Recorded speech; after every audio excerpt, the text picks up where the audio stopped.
Okay, let's get started. Good afternoon, everyone. Just a reminder that we're now live, being recorded from here on out. That's right. Joni's going to sit this way. Okay. Apparently, I'm the only one being recorded. JD's. That's the whole point. The whole point, JD. So, hope everybody's doing well. Just a quick follow-up to my late memo to all of you. We are headed into a series of discussions about regs, two of which are on the agenda today: background record checks and adoption and placement regs. The idea, as I said yesterday evening or whenever you read it, the idea is to have the substantive discussion today, and assuming no major changes as the documents move through A&F in the next few weeks, we'll simply use a tiny bit of time in November to vote on them. So if we could go into today's discussion thinking about this as the main time for discussion, even though we'll vote in November. Of course, that can change if they end up substantively changing. We'll then pick up where we left off last month on the budget and hear about the next iteration and the plans there, still building off of our priorities. As I mentioned, we have resumed offline work in terms of fiscal and oversight and workforce development. Both of those committees met. We also struck the Ccdbg working group. Grateful to Allison for chairing that, to Katie and to Sheila for joining. First meeting was today, right before this meeting, so we sort of got into that landscape, and we'll continue to push. I think we'll first hear about it as a full board, as sort of how the progress is coming on the Ccdbg changes in December. That's the working plan. I think that's it from me right now. I'm happy to turn it over to the commissioner. Great. Good afternoon, everybody. Thank you, members of the public, for attending, members of the board. I'm going to keep my remarks very, very brief, and it looks like we have a significant number of folks who have signed up for public comment, so I will try to finish and yield to the next part of the agenda. I just want to offer a few remarks relative to the agenda items today. As the chairwoman pointed out, we're going to be having a discussion on our adoption and placement regulations, and separately a discussion on our background record check regulations.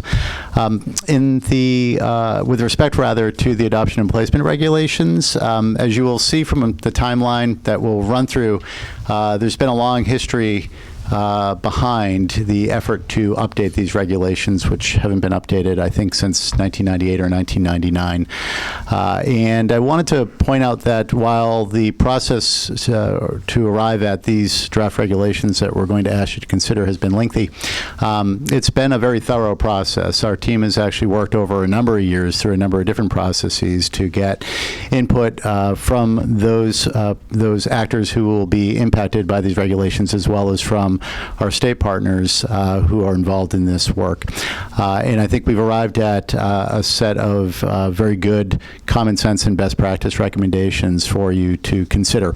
The length of time that's taken to get here actually is not a function of controversy whatsoever around these regulations. It's actually in a bit of a victim of circumstance for these regulations. We've started and at various times been asked to stop due to other related activities. And then at another instance, it was just caught during transition between administrations in a lead up to that period of time in which regulations were just frozen for a period of time. And so they arrive back at this table today for your consideration, and I appreciate in advance your thoughts as we're trying to move to present you with something for a vote, perhaps as early as next month. Similarly, the background record check regulations are an effort for us to achieve multiple goals. The first objective is to make sure that we just have the right background record check regulations in place to support a safe environment for our children and families. We have to be mindful of the new Childcare Development Block Grant requirements around background record checks, and that's a significant contributor to the draft that we're going to discuss today. Similarly, we've had the experience now of several years of experience under the state background record check law, and so we're looking to incorporate our experience as a result of those new state requirements that are not so new any longer, but still are issues that we're grappling with. And those are big components of the work. A third component is that as we are working to finalize a new IT system to support our background record check work, we want to make sure that what we're doing is consistent with the system development that takes place. The system obviously is intended to reflect policy, not in reverse, but we're doing this in parallel with that activity around the new BRC system. So that's another consideration and another part of the timing for why we're looking to advance this over the next 2 months. So we look forward to the conversation with you today on both of those sets of regulations. And then finally, a comment on the FY19 budget discussion today. We're bringing you another iteration, another advancement of a recommendation that is intended to bring you a final recommendation next month. We've identified within today's presentation one category in particular, which I just want to note that we are not bringing recommendations forward today, which is with respect to QRIS implementation and workforce-specific recommendations. The reason why we're not bringing that forward to you today is that we are having in parallel conversations and discussions about how we might want to approach our FY19 contracting and our FY19 grants with respect to workforce and QRIS. So we're looking there first because we think that there's opportunity within our existing funding for us to advance our objectives. And we want to really thoroughly consider those opportunities before we consider anything that might be a new ask for FY19. So we present that as a caveat today, that it's possible that we still may bring something to you over the course of the next month, but that's why there's a vacancy within those categories. So again, look forward to those conversations. Happy to answer any questions relative to those issues or any other questions or topics that you might want to raise. Thank you, Madam Chair. Thank you, Commissioner. So we'll move now to statements from the public. Just a reminder that we're like to keep the comments to 3 minutes, and what I'll do is I'll call the person who can come up and speak and the person who is on deck, so we can move it along since we've got a number of comments. So we'll start with Carol Rubin from the Parent-Child Home Program, followed by Sandy Sachs. Oh, maybe they're together. Hello, Secretary Pizer, Chairperson Lasalle, Commissioner Weber, and members of the board. I'm Carol Rubin, and I work on behalf of the Parent-Child Home Program's National Center to coordinate the Massachusetts sites. Thank you for the opportunity for Sandy Sachs and I to update you on the Parent-Child Home Program's Family Child Care Project in Massachusetts, a variation of our home-based model, reaching out to culturally diverse providers and the children in their care. PCHP has been developing and studying this model in 4 states, including Massachusetts. The goals are to increase the school readiness and early literacy components of both child care delivery as well as the child care environments by increasing the quantity and quality of verbal interaction between providers and the children in their care, developing the provider's instruction and behavior management skills, advancing the provider's awareness of early childhood education and development, provide accessible books and toys that are developmentally, linguistically, and culturally appropriate, in tandem with the provider, conceptualize and model quality implementation of activities linked to those books and toys. Foster the development of parental engagement and communication. So, that's a lot. How have we been doing? Sandy Sachs from the Family Nurturing Center in Dorchester will tell us. She is coordinating the family child care work in Boston, and we are very lucky to have her. Sandy has extensive experience working with families and young children in early intervention programs, Thrive in 5, and founding and coordinating the Welcome Baby Newborn Outreach Program in Boston. Thank you very much for having us. We did an 8-week pilot of this program, bringing 2 visits per week into 29 providers across the state. There are 6 sites in the state of Massachusetts that is parent-child home program for family child care. We provided 450 visits and we reached 210 children. Parents got to take home 4 books during this 8-week period, and there were copies for each child to take home, plus guide sheets in English and Spanish. We also did the family child care environmental rating scale and gave feedback to providers, and all providers improved. I personally brought them all 5 that I worked with, non-fiction books that children were very, very interested in using during their child care day. The providers reported a very high level of satisfaction working with our staff, our early learning specialists. And these are some of the quotes they gave us at the end of June. Before this program, I felt like I was babysitting, but now I really feel like a teacher. But I didn't know ways that I could read children's stories with a lot of enthusiasm and changing my voice. This program, which came to me, sort of a mentor coaching approach, this program helped me have more ideas and be more inclusive of all the children in my care every day.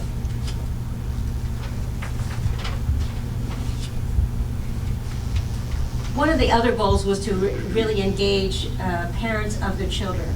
So we did lots of very exciting things, especially at the end of June. We met with parents. We did a survey with them to really hear about their experience with the children and the providers that they saw every single day and with their children.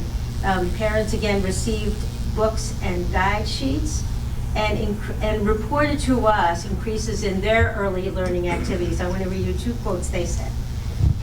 We are always using and reading our new books. Now my child brings me the book that they got from their family child care provider to me to read. The children, this is a model where you have different ages of children right in the same setting rather than being with a group of 2-year-olds, which I get to do on Tuesday mornings.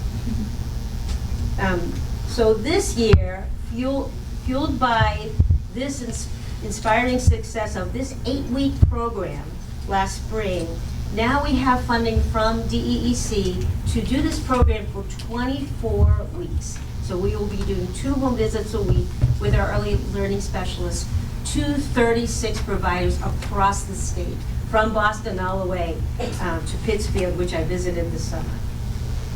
So we want to thank you for the opportunity both to work very closely with our family child care providers to really enrich their sites, really physically with toys and books, but also the mentor coaching that they get every week from us. And then, of course, the heart of the program is really to work with parents to increase their literacy skills and increase their encouragement of literacy and language at home. Thank you. Thank you. Thank you. I have some information to pass out to you which describes the program and the assessments in more detail. Thank you. I think I have enough for everybody. Joni, do you want to ask a question while we're I don't shifting? really want to ask a question as I want to speak to my colleagues here, is that I think this program, just like many programs we have, and I'm very familiar with this one in particular, should inform a lot of the work we do on workforce development and what we're doing around professional development in particular. The content, the instructional practices, the mentoring and coaching. And I just think it's just one example that we have in the state. Thank you. Thank you. Thanks very much. Christine Coyne with Kim Dion on deck.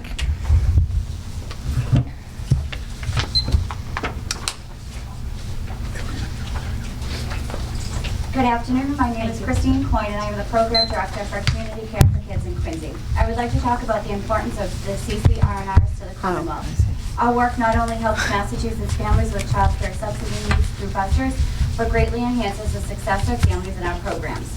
We manage the distribution of over $240 million to Massachusetts child care programs in 2016.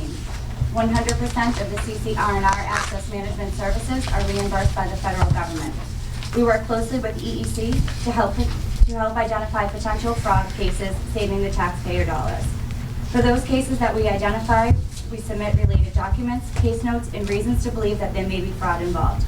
For those cases that are identified by EEC, the CCR&Rs are greatly involved by collecting and submitting documents to EEC to assist with reviews. To date, we have helped the Commonwealth of Massachusetts recoup improper payments, saving the state $2,251,672.18. Due to the opioid epidemic, we have helped an ever-increasing number of guardians navigate the childcare system, and as a personal note, the growing number of biological families in all stages of recovery, noting early recovery as most in need. CCR&Rs help families retain their child care placements by assisting those families with obtaining flexible funding for one-on-one aids for children with special needs or other challenges, which is often critical to a child's success. It also brings stability to affected families and allows parents to stay in the workforce to support their families and remain active consumers. Current voucher caseloads average 665 clients per CCR&R specialist, which exceeds industry standards by 162%. As Bill Concannon can testify, the CCR&Rs have been Bill's team in support with the implementation of CCFA, reconciliation after CCFA went live, and processing rate increase for providers. Because we have been such an integral partner with all of these projects, we had hoped that our programs would become more sustainable, but they have not, as the information and data presented to you today shows. Our caseloads continue to grow. DCF vouchers are currently at 140% of the goal, and a minimum of 1,100 new vouchers are about to be released with no additional funding.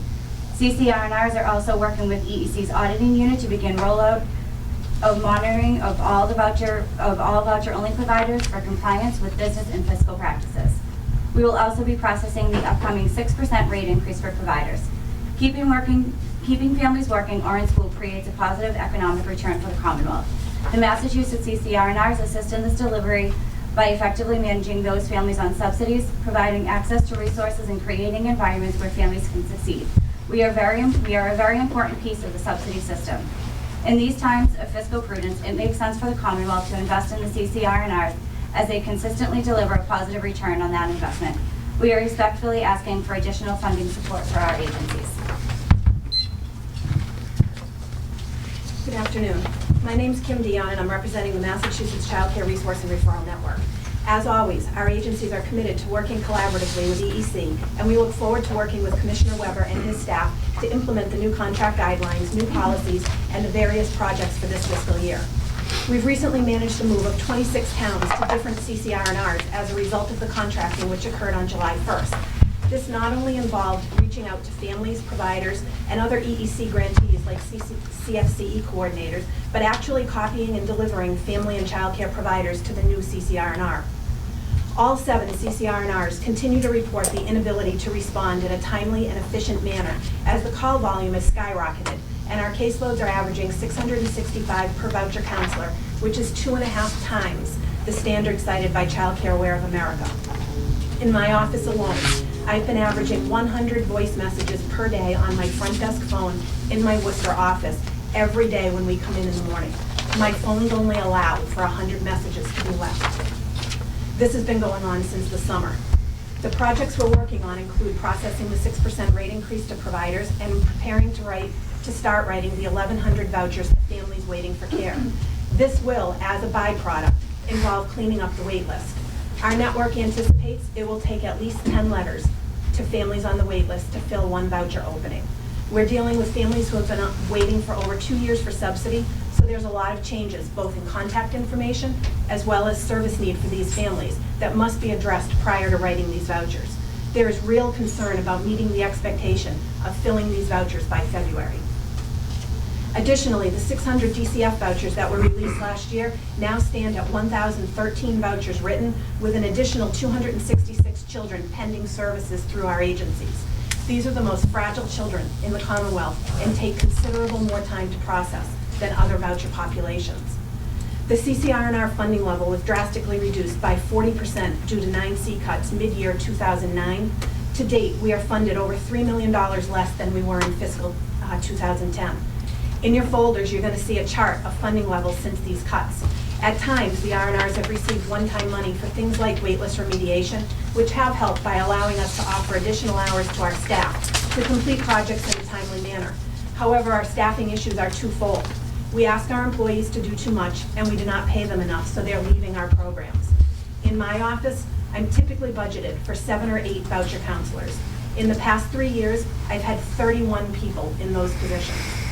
Across the state, these positions are usually in the $15 an hour range. We've seen the great advocacy this board has provided to our field. I listened to Mr. Ccdbg's powerful testimony last month with much hope. We are respectfully requesting that you take a look at our agencies, which are the infrastructure to the subsidy system, and support an increase to our funding level by $2 million, so we can have more continuity and a better response time to the families and child care providers we serve. Thank you. Thank you. Kelly Gracefa, thank you. And Margaret Sukinik on deck.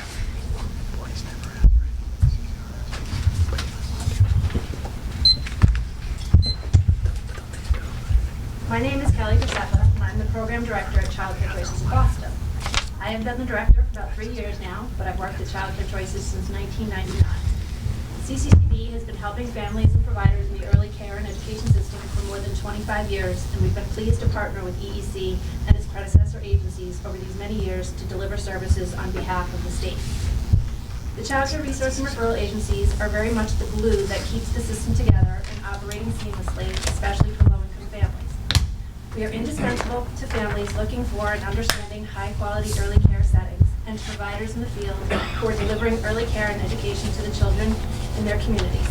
We do our best to support families and children so that parents can go to work and school, and children can benefit from being in quality child care. We applaud the leadership of the board, the governor, and the legislature for prioritizing and investing in the early care and education field. Over the recent years, we've seen extremely positive changes of higher rates, increased access for families, quality investments, and technological enhancements to the subsidy infrastructure. On behalf of the CCR&R network, and along with other stakeholders you will hear from, we now request that you also prioritize and invest in the infrastructure that coordinates all of this for families, providers, and EEC, because those much-needed gains that we have all advocated for and that are core to our mission have also brought increasing pressure on the existing CCR&R system. It is a system that is becoming increasingly fragile because it needs the type of sustainable investment critical to keeping pace with this growth, the complexity of family issues, and the ever-changing landscape of early care and education. As you heard from Kim and Christine, the CCR&Rs are integral to implementing the rate increases, and we will provide much-needed support and technical assistance to hundreds of providers so that they are able to bill correctly and ultimately receive those critically needed increases. We will see hundreds of families, new families from the waitlist, come through our doors to get help finding quality child care programs and navigating the very complex child care subsidy system. And we will need to devote prioritized attention and extra support to respond to those much-needed expanded voucher opportunities for DCF-involved families and children. An investment at this time is even more crucial to our success as we all prepare for the upcoming implementation of new federal Ccdbg reauthorization regulations, which we expect will bring a lot of opportunity and promise for both quality and consumer access. We respectfully request that this board include in its budget recommendation an increase of $2 million to the CCR&R line item for the coming fiscal year. Thank you for your commitment and allowing us to speak. Thank you. Good afternoon. My name is Margaret Sukiennik. I own 2 centers. One is in Dedham, one is located in Jamaica Plain. So I would like to take this opportunity to thank the board and thank my wonderful directors of Childcare Choices of Boston and Ms. Christine Cohn, the director of Community Care for Kids. If it wasn't for them, none of my children would have a place to stay and a place to be taken care of. They were always wonderful. I worked with them for over 2 decades. I have already 22 years of experience in this field, and they were always very responsive to our needs, to our school's needs. I especially would like to thank you to Ms. Sandra Rodriguez, who is sitting behind us, our wonderful billing specialist, Ms. Robin Wallace, Ms. Christine Cohn, Ms. Reed Delary, and I would like to name many, many others from other community care, other resource and referral agencies, which are located throughout the state of Massachusetts. They were always very kind to us, and there was a process of over the past year. We had a great difficulty with applying our billing to the new system called CCFA. And there were so many glitches in this new system. And they were always providing trainings for us. Some of the trainings were on their own time. They were never reimbursed for this training. They were coming to work very early or taking work home to help us solve the technical difficulties. So they really deserve from all of us a great applause at this time. Thank you again for wonderful, wonderful cooperation throughout all my years. And I would like to also mention that recently, since last summer, as Ms. Kelly mentioned, my parents are coming to us very concerned. The wait list is very, very long, but they cannot even get through to anyone for 2 weeks. No one can respond to them because they're understaffed. Ms. Kelly had to let go of a wonderful employee whom she had for over 20 years, Ms. Wanda Castle. We started together. So I'm so sorry to see that. I would love to ask the board for your help to consider the increase of funding for these wonderful organizations. Without them, we will stop existing. They are great, and we have over 90% of students on voucher subsidy in our programs. And that makes a great difference in their lives, because if the parents have a chance to go to school or better education, this way they will stop using the vouchers, and the children will have a better future as well. So this is very, very important, because the children are our future, as we know. Thank you again. Thank you. Stacy Gurska with Charnita McLean on deck.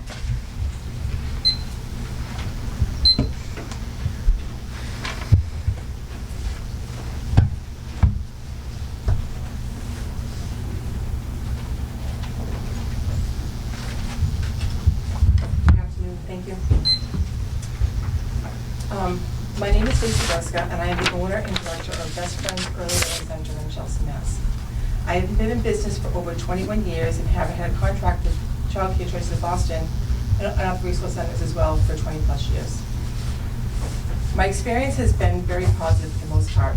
The employees, but I'd rather call them co-workers due to the fact that I do work so closely with them, are tremendous dedicated people. Their continuity, stability, and history for me has been amazing. When I call, I am on a first-name basis, which allows, or rather assures me, that they care about me and the families that they support every day. From Kelly to Sandra to Wilson to Anselma, to name a few, and of course everyone's favorite person, Robin, who everyone loves to hear from once a month when checks are ready, have been kind, professional, knowledgeable, and overworked. I had actually been at home getting ready for work and have taken calls from Sandra at 6:30 in the morning trying to work out CCFA issues.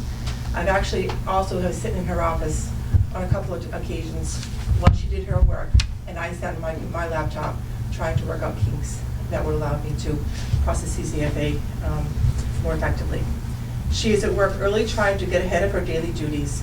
Kelly, responding to emails and phone calls at night or on the weekends, always getting back to me no matter what her day is like. I am so appreciative of their work, which allows me to operate an effective child care program. All the extra hours that they put in on a daily basis, I'm sure compensates and assists their staff workload where this is the area that needs assistance. Delayed appointment times for vouchers and renewals, not being able to return phone calls and or emails in a timely fashion. I generally have to group clients together and hope to get them all resolved at once when I receive a phone call back. I recently held a space open for 6 weeks at my center while waiting on a new child care voucher appointment. This hurts, but I know the caseloads that they carry, and of course, we as educators, business owners, and parents want things done yesterday, but when we do find the patients to wait, it can be very frustrating as we wait for renewals and or new vouchers to assure continuity of care in all of our centers. In closing, these devoted and committed individuals work together as a team, making it work for us despite the long and stressful hours that they incur. I have known and have depended on some of them and the same people for a long time. Their job means a lot to them. Thank you. Hi, I'm Charnita McLean. I'm a parent of Childcare Choices of Boston. And I want to thank you guys for allowing me to provide testimony today as a parent. I've been with Childcare Choices of Boston for about 20 years. I have a 19-year-old, a 15-year-old, and a 10-year-old. And the program provided vouchers. Let me just say, I really don't need the paper. To me, it's been a hand up and not a handout, especially as far as a parent in the community. I also am a DCF parent as well, so I I believe in it takes a village, and that's exactly what Childcare Choices has done. I've watched some of the workers myself grow, as well as some of the workers come out of some of the local daycares and to the Ccdbg office. And it's a good thing because I can see the growth in that, which helps the community, and I can also see the growth in my children because Childcare Choices allow them to afford programs like tennis and chess and things like that. So, I have kids that, won't listen to the radio. They like violin. It allowed opportunities for them that they would have, never had if, someone had told me when I had my first child at 20 that childcare, was $300, $400 a week. I may have reevaluated that, but again, you live and you learn. If anyone had told me that if I had 2 more children, I would be divorced, I probably wouldn't have taken that step forward. But Childcare Choices have been there standing, helping me financially to where my children are older. So now my youngest one, I only have to look pretty much in the summertime when, there's an 8 weeks as opposed to doing an entire year. But that program has allowed my children to grow as well as myself, to allow myself to be available to other children. I've been working, at my environmental health and engineering for 10 years. It allowed me to grow there as well as become a freelance grant writer. Because of the opportunities that I was provided, I wanted to be able to give that back and to help other parents know what their resources are in the community because it takes a village. So hopefully they can get the funding that that's needed so that more parents would be able to take advantage and the kids don't have to see the violence. They would be able to see, like my kids ski, and you would think like children that grew up in Dorchester and Roxbury never had a ski accident or things like that. But again, Childcare Choices has allowed different vouchers for me to use for my children to have that opportunity. So thank you. Thank you. Thank you. Jessica Bernays and Zachary Mills on deck.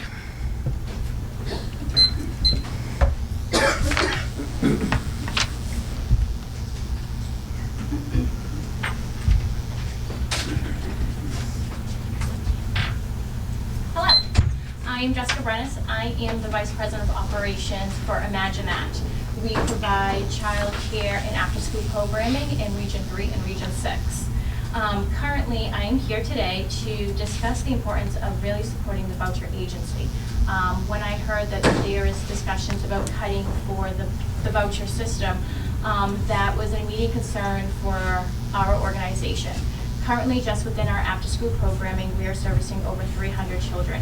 80% of those children are currently on the voucher system. To date, we have currently 88 slots open.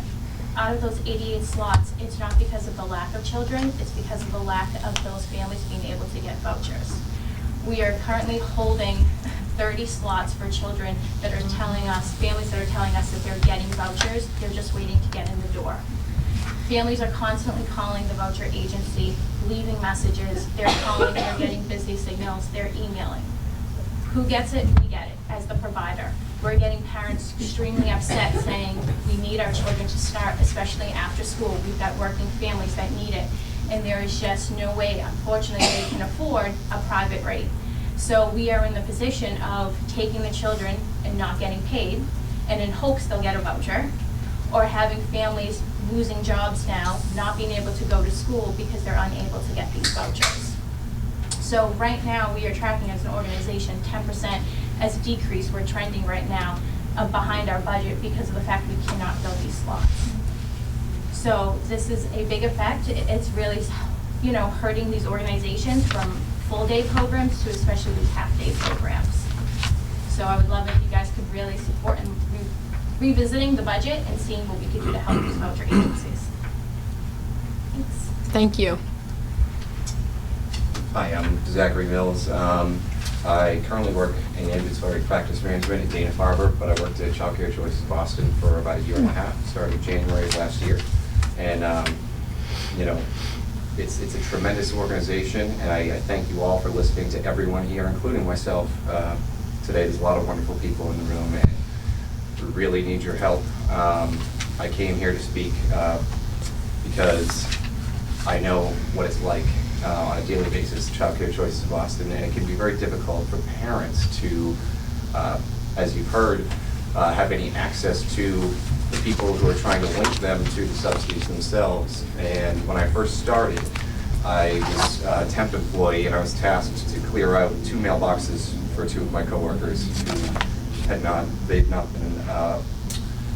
able to return them, and one of them was on vacation. And so this was a 2-week span, and each one of them had 200 plus messages in their mailbox. And you could hear the evolution of a parent getting more and more frustrated until a point where they would potentially even be in tears and lose out on a subsidy. And I feel like the consistency for a transitional population is something that we really should be trying to provide for these families, and also for the children. If the children are, forced to leave their daycare, their preschool, or even their elementary school, they're going to learn a transitional life as well. And I feel like if we can support them more, give them that consistency, then we'll be able to break the cycle, the transitional cycle within each individual family, and also to keep a lot of people in school, keep them working off the welfare system. Maybe, it becomes a self-sustaining cycle where now there's even more money to give to childcare, because you have less people who need it. So it's kind of like a battle zone at the front desk at Childcare Choices of Boston. People are on hold, and they're trying to go to work, they're trying to go to school, they end up having to call out of work, then they lose their job, in part because we just couldn't support them the way we want to. And you'll never find harder working people than all of these CCR&Rs. You don't have a choice, you must work hard, because the caseload is so kind of unbearable that a lot of people fall through the cracks. And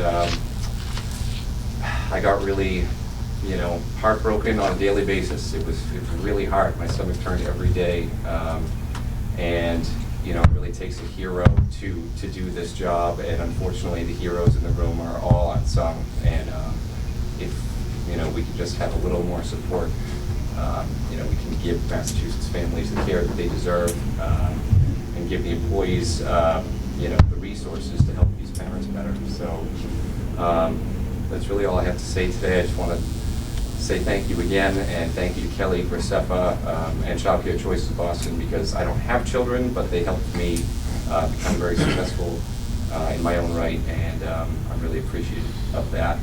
They help everybody they touch. So, and I can say the same for all the CCR&Rs. So thank you very much. Thank you. Eva Bermudez and Selena Reyes on deck.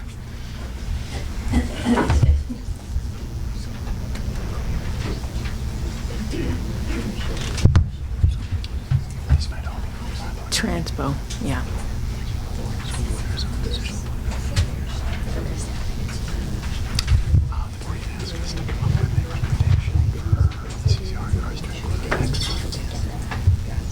Good afternoon, members of the board. My name is Eva Bermudez, the local 509 Child Care Coordinator. I am here. I know that on the current agenda there isn't a line item for transportation.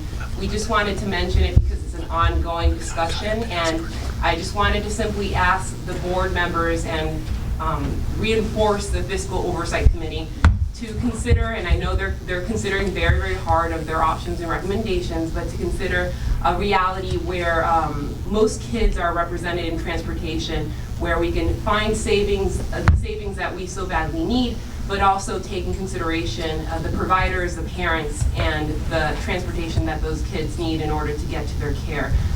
With me, accompanied and on the list for speakers, is Selena Reyes, our chapter president for childcare providers, and Felix Martinez, our vice chapter president for providers. And they are providers who accept the transportation program and know that if you remove certain transportation from the sectors of the Commonwealth, basically the parents will not be able to get their children to their child care and won't be educated. So that's all I have to say, but I'll pass the mic.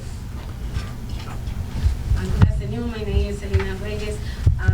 Eva explained a little bit about it, but it's really concerned with us what is the way you keep going from the recommendation, because the recommendation affects our family and our job too.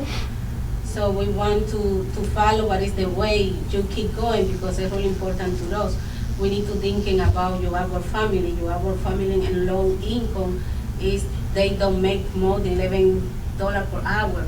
It's really hard situation because they explain every day what the challenge they have to survive to the minimum wage increase. So when you reduce the transportation to the regular parents, because your recommendation is only for the DTA and DCF, it's really hard for you, to our family. Good afternoon, everybody. My name is Felix Martinez. I'm from Springfield. I'm a family childcare provider, and I want to talk to you as a provider, not as a part of the union or representative of the union. I've been doing this for 9 years now with my wife, and I have access to know people, all kind of people with all kind of backgrounds, and most of them are kids with vouchers. And I think in Massachusetts we're doing right because we trying to give the kids the same start point in life for everybody. You know what I mean?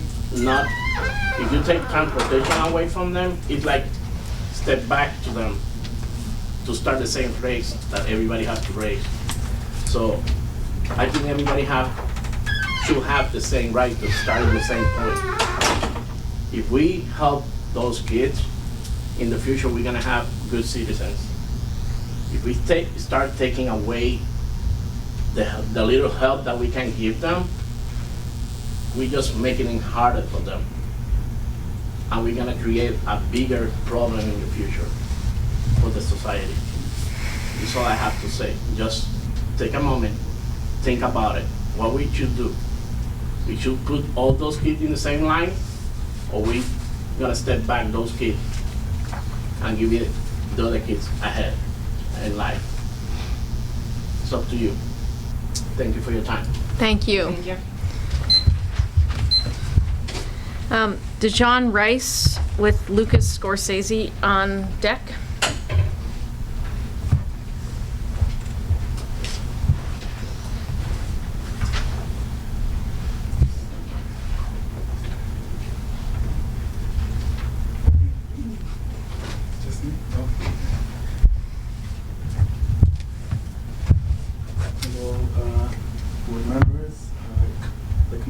And actually, I see some of my teachers from Wheelock in here too, so hello.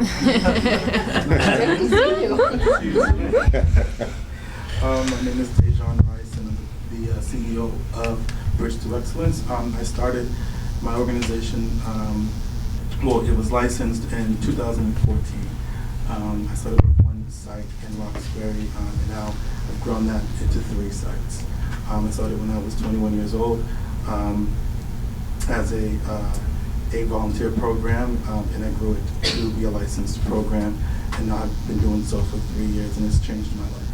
So I want to thank you guys for that, because without this organization, I wouldn't have it. Really changed my life. So thank you for that. I'm here to talk on, well, as a provider, but also with concerns from my parents. We have 3 sites. And a vast majority of our sites and our parents are voucher parents. And they call with concerns that they can't get through to Childcare Choices of Boston, leaving voicemails as you've heard before with earlier statements. And parents are in dire need of these vouchers to be able to work, to be able to go to school, and they cannot because there's either lack of staff or with many other reasons. However, you know, we do what we can as an organization to help the parents. If we can email Sandra or Kelly or do what we can, but we know that sometimes they will have to prioritize those things. And recently, a parent told me that she's been reaching out for about a month since school started. And well, in August, one of my sites is at the academy, and they started a little bit earlier, but she didn't get her voucher until last week, and that's an issue.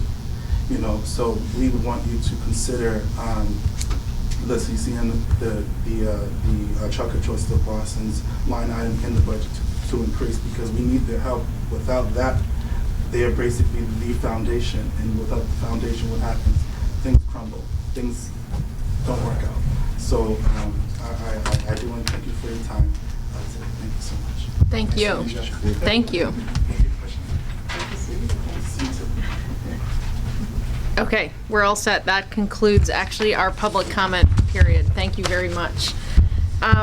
Let's move into some routine business. We're gonna look at the minutes from September actually for next meeting since we just got them.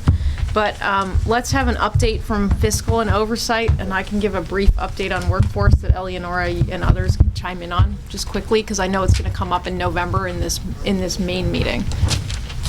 JD, thank you. Thank you, Madam Chair. So we, Joan and I were representing the committee, though that we had a pretty full house. We first received an update on the DTA payment reconciliation through CCFA. EEC is finally in the final stages of reviewing the remaining appeals, literally case by case. That should be concluded within the next few months, which is good news. We then had 3 items on the agenda: IT, caseload, and transportation. With regard to IT, there are 9 total projects. Actually, some of the information is in here at the back of tab 3.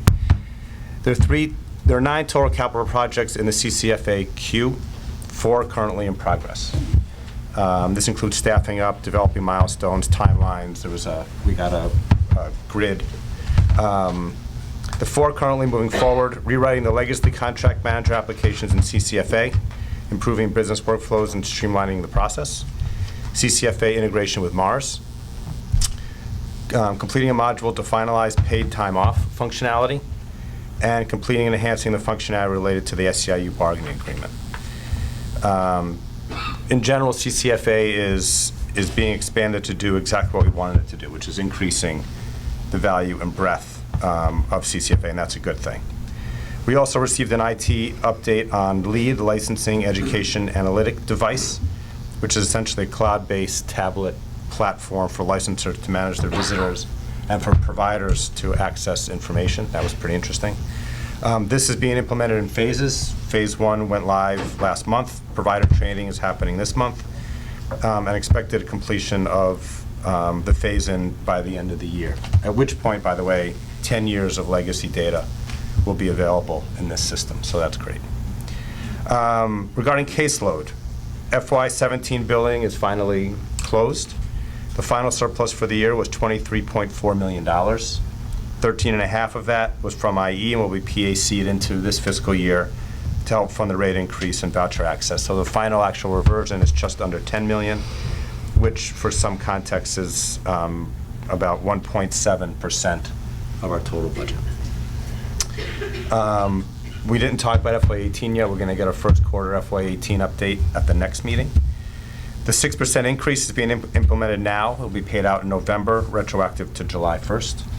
And the 1,100 vouchers are being released this month. We also noticed that we're serving fewer children these days, so we talked a little bit about why that might be. There wasn't great concern because these things are cyclical, but we did discuss other possibilities such as DTA declining, voucher access having been closed, decrease in IE contracts, and then just the economics of the system, which we hear about programs closing, things like that. So we're going to keep an eye on this and then look at whether or not the rate increases impact that at all. So this is something that the committee will keep an eye on. And then finally, we did spend the bulk of the meeting talking about transportation. Selena and Eva were great contributors to that conversation. It basically was to follow up the discussion at the board retreat. We didn't come to any real consensus there at the retreat about how to move forward. So at the fiscal meeting, we reviewed the PCG report findings again and asked the staff to proceed on 2 fronts. First, just to model the system foreseen by the report with the focus on high-risk children, however we choose to define that, so that we have a baseline or starting point for a discussion regarding cost, children served, et cetera. At least we'll know what that looks like, as not just conceptually, but in reality. And then on the second front, we can use that information to look at the impact on reducing the number of children receiving transportation, how we react at the issues that the panelists brought up. So we just figured out by taking the structure conceived of by PCG and modeling it, we can begin to have this more detailed process of data gathering and answering this core question about how EC should be involved with providing childcare transportation support. So that's ongoing. We're waiting for some data from the department, and we'll bring this up again at our next meeting. That was it. Thanks so much. Okay. Questions, comments for JD? Sounds good. I can start briefly on the workforce. Eleonora, you should chime in, and I know others were there too. Joan on the phone, Joni on the phone. So we started out with some updates given the last few months of sort of work and progress from Eleonora, Anita, and Amy. We heard about QRAS, which of course is about midpoint on the public posting process and has hundreds of survey responses to the questions about the proposed standards. There's been several public meetings, and there are working groups focused on the family child care and the out-of-school time, which we heard about in June when we went to a public vote. Ola Friday gave some updates on the workforce-related initiatives, including several modules that will become available online that both meet some of the health and safety requirements that show up in the Ccdbg revisions, but also will be accessible to everybody to kind of keep building foundational sort of core knowledge. Also gave an update on the career lattice work, which is mostly ahead of us, not so much behind us.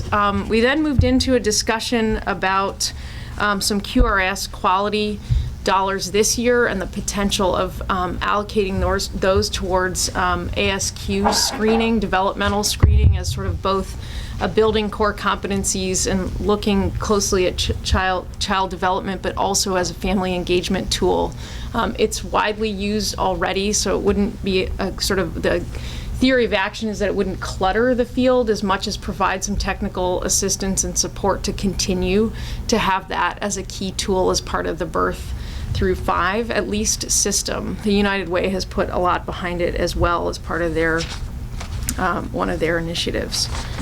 And then finally, as sort of a segue to probably the next main public meeting in November, a discussion of the landscape of the FY19 grants. And we had a discussion mostly in the conceptual about how those may go deeper on workforce, be sort of more connected to one another, and to think through that landscape. And that was really a preliminary discussion for Anita and her team to kind of do some work over the next several weeks.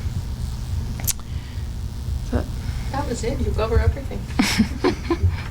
Just that in 2 hours. Yeah. Okay, good. So, do you want to say anything, Allison, about this? I don't know if it's a report when the meeting ended just less than 2 hours ago, or less than an hour ago, but we had our first just session of the Ccdbg working group that Allison has graciously agreed to chair. Thank you. So we met, and I think we realized that we need to meet a bit more and more frequently, perhaps, than we thought. Thinking about how to break down some of the new regulations to figure out what will actually work in our communities and what is going to be the most effective way to reach our larger goal, which is really reaching children and doing what's best for children within the framework of the new regulations. So that's sort of a vague description, I think, of right. of what got to be a bit granular, but hopefully it was helpful. Great. So yeah, next steps are to schedule at least another meeting between now and probably this time next month, and we'll go from there, thinking mostly about timeline and a work plan to kind of keep moving along. So let's move into our items for discussion and action. Just as far as timekeeping, it looks like we have probably about 35 minutes for each of the items, top to bottom, so we'll just be mindful of time as we move through the decks. So let's start with the background record checks, law and regulation changes. Felicia Sullivan and Tricia Howe will present to us on this topic. Thank you.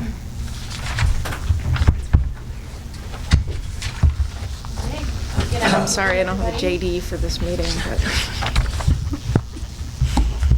Good afternoon, Chairperson Lasso, Secretary Pizer, Commissioner Weber, and board members. Thank you for hearing from us today. I am General Counsel here at EEC. I'm joined by Tricia Howe, who is our business lead for the Background Record Check Information Technology Project, or you'll hear us refer to it as the VRC IT project. And as we go through, as we go through, you'll hear us refer to VRC. When we say that, we're referring to background record check, so avoiding any confusion at the outset. So just an outline of the presentation, we're just going to go through with an introduction of the what we're here to discuss, the history. We're going to talk about what the process looks like now under our existing regulations and what it will look like under, or what's required under Ccdbg, or the Childcare Development Block Grant. Then we're going to go through, we're going to highlight the major changes that are mandated to our background record check regulations. Most of them are going to be mandated by the Childcare Development Block Grant. We do have a few areas where we've highlighted where we have some discretion. Another part of this that is tied in, just as a note, is that VRC IT project. So there's a couple of competing items that are weighing into these regulations. After that, we'll go through the timeline and the next steps, and then there are a couple of appendices for your review if needed. Okay, so just as a history, these background record check. Sorry, I'm doing you a disservice. Oh. I'm clicking and you click. My hands are off. Back away. Exactly. Trying to confuse you. Okay, introduction.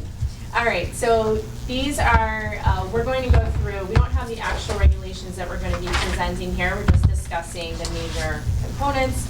We are proposing revisions to our VRC regulations. They're at 606 CMR 14. They're entitled Criminal Offender and Other Background Record Checks. I will admit that these are going to be quite dense, and I apologize for trying to go through them in 30 minutes. Feel free to stop if you have any questions about anything that's being said, because I know this is all pretty in the weeds. So the regulations were last presented to the board in December 2013. Those changes were precipitated by a change in state law in September 2013, as many of you I'm sure do recall. We'll go through that as we go through the slides. So if these, whenever we do present the regulations, which we anticipate presenting next month, we will propose to publish the revised regulations for public comment, and then hold public hearings to solicit any feedback. And our anticipation is that if we do present the regulations to you in November, then we will be ready to come back to you to present the final version in January 9th, 2018. And at that point, it starts off the process for finalizing the regulations. Joni. I'm glad you changed the date to January. Yes, so that was that's good. But I have a question more about the public comment period. There'll be one public hearing or multiple public hearings? We typically do multiple throughout the state so that people can weigh in from all over. Great, and then there'll be an opportunity to do some online survey or writing in comments or something? Typically, we do accept written comments. We haven't discussed doing an online survey, but that is a good idea. Or written comments would work as well. Thank you. I just wanted to know how you were gathering the information. Thanks. Okay.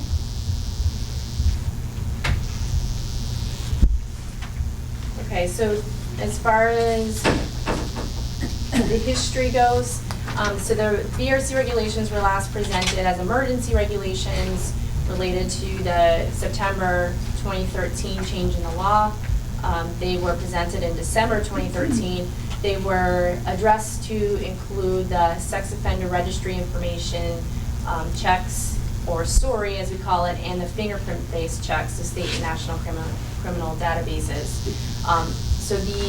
Before that time, we only did the criminal offender record information check, which is the in-state criminal check, as well as the Department of Children and Families check for supported abuse and neglect findings. So September 2013 was when things really started to change and ramp up for their background record check process, and that was a fairly quick change that we had to implement within EEC.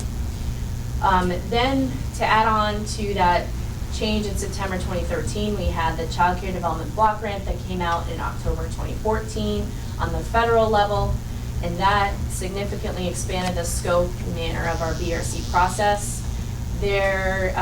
Even though the law was passed in 2014, there have been a lot of open questions about how this law should be implemented, so that's why it's taken quite some time to put forward these regulations. So in FY16 is actually when EEC, after learning of the Childcare Development Block Grant, began the process of really trying to get some support for our IT system through the Executive Office of Education, because after reviewing the new law, the new federal law, we realized there's really going to be significant changes to our system. The existing system was really only equipped to handle the CORI check and the DCF check. We had sort of attempted to add in the sex offender and the fingerprint checks to an older system, and it has started to become unwieldy. So, and this is in your appendix, and it's not in the primary part of the presentation, but just talking about the IT support. We have received significant IT support in this year, actually, and actually in the prior fiscal year from the governor's office. The VRC system came to the governor's office's attention, and with the assistance of the Executive Office of Education, we've really finally been able to ramp up our IT system. And in fiscal year 2017, EOE actually was through the Executive Office of Transportation Services and Security. They were able to obtain a $2.5 million capital funding grant for putting forward changes to our IT system. And that initiative is currently ongoing, and that's how Tricia has come into play, because she was taken out of our background records unit to work solely on that new project. So since April 2017, we've really been working with the governor's office and TSS and EOE to put forward changes to and actually build a brand new system that the hope is to cut across a number of executive office agencies. So that's what's one of the prime reasons why we're trying to get these brought forward now is that we're trying to meet some of the requirements of the IT system.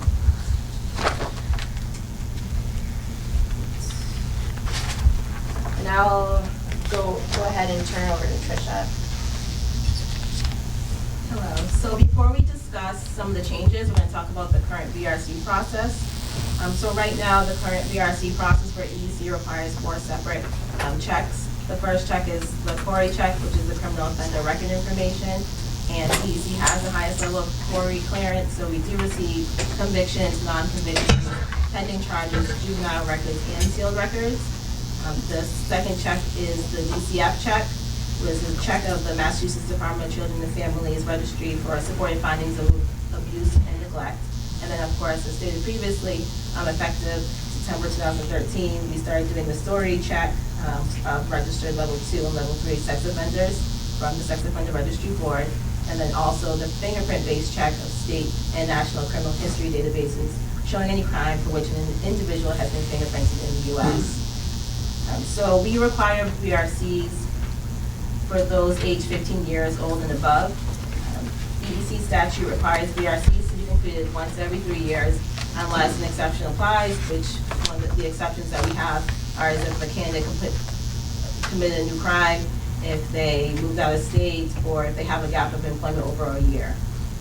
So we conduct background record checks for the following candidates. So we have family child care providers, their household members and persons residing on the premises, and also assistants.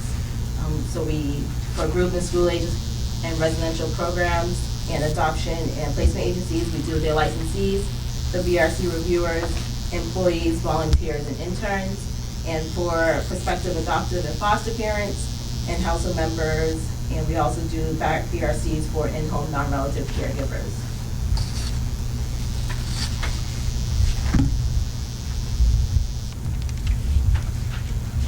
Okay, so the notable changes to the VRC requirements under the Child Care Development Block Grant, just as a preliminary note, this is and it is imposed upon those programs that are actually receiving child care development funding or eligible to receive funding, meaning the child care realm of programs, or programs that are licensed by EEC for child care.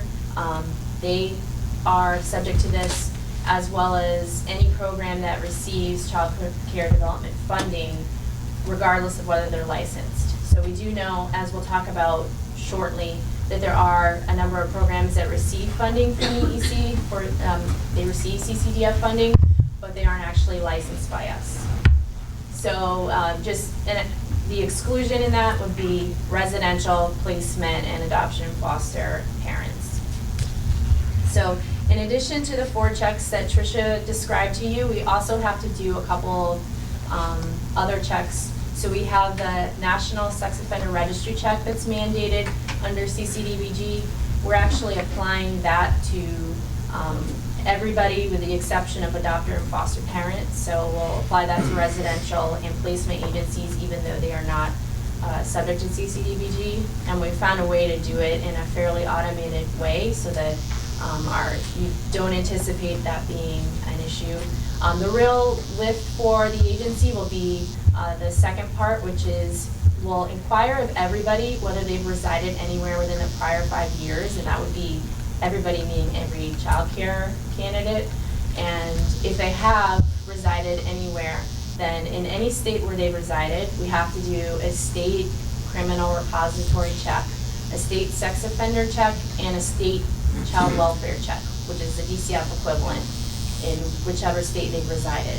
So you could encounter some candidates who resided in, 10 different states. So we're running, these 3 checks times 10. So as you can imagine, this is pretty unwieldy. This is an imposition on top of what we're already doing now, because in the new law, it says, oh yeah, we have to do those 4 checks that we are already doing. So we are ahead of the charge in some ways, because there are a lot of states that aren't actually doing those initial checks. Additionally, as I mentioned previously, we will have to run the funded programs that aren't actually licensed by us, which is new. We are mandated to impose certain mandatory disqualifications, meaning that if a candidate has a conviction for certain crimes, then they are automatically disqualified.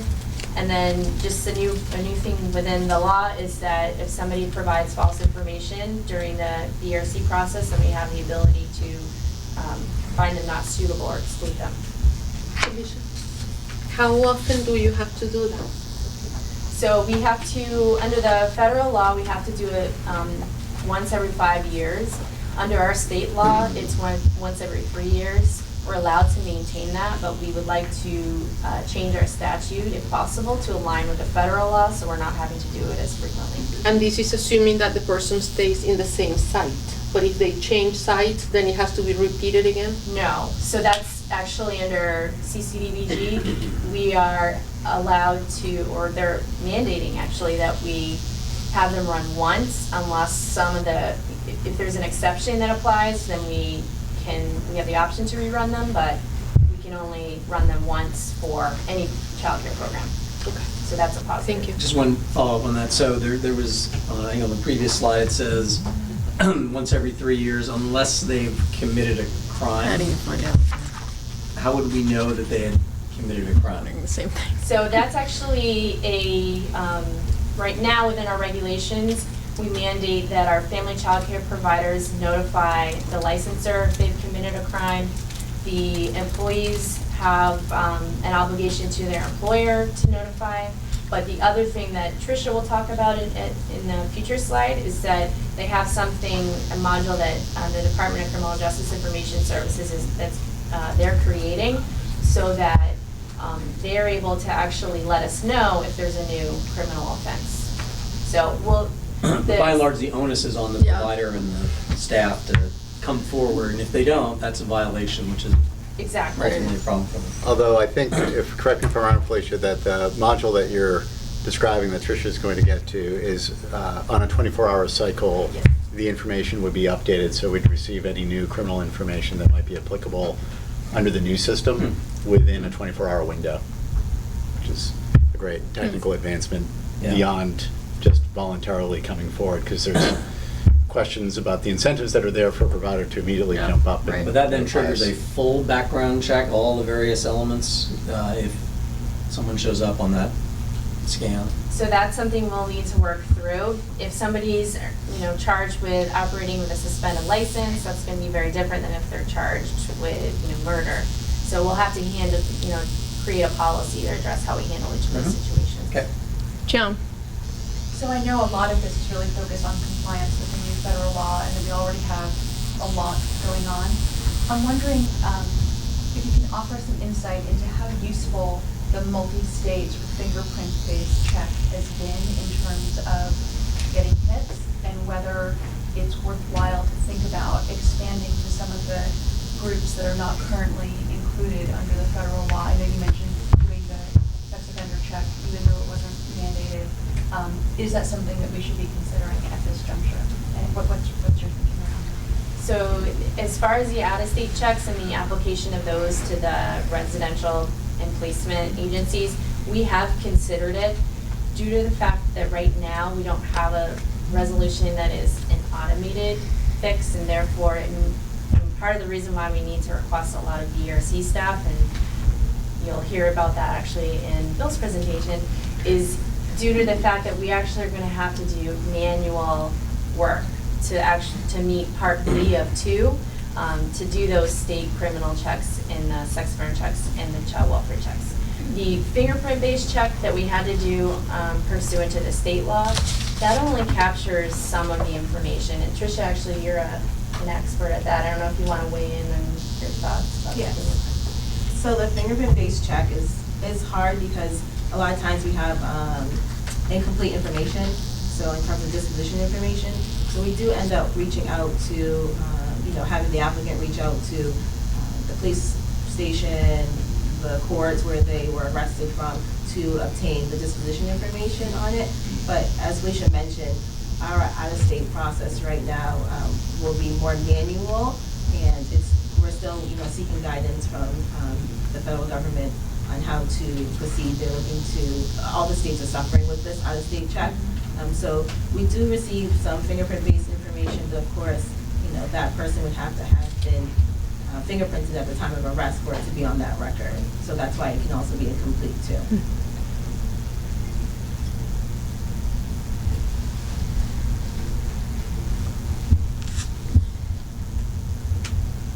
Okay, and then a few other points from Ccdbg related to VRC.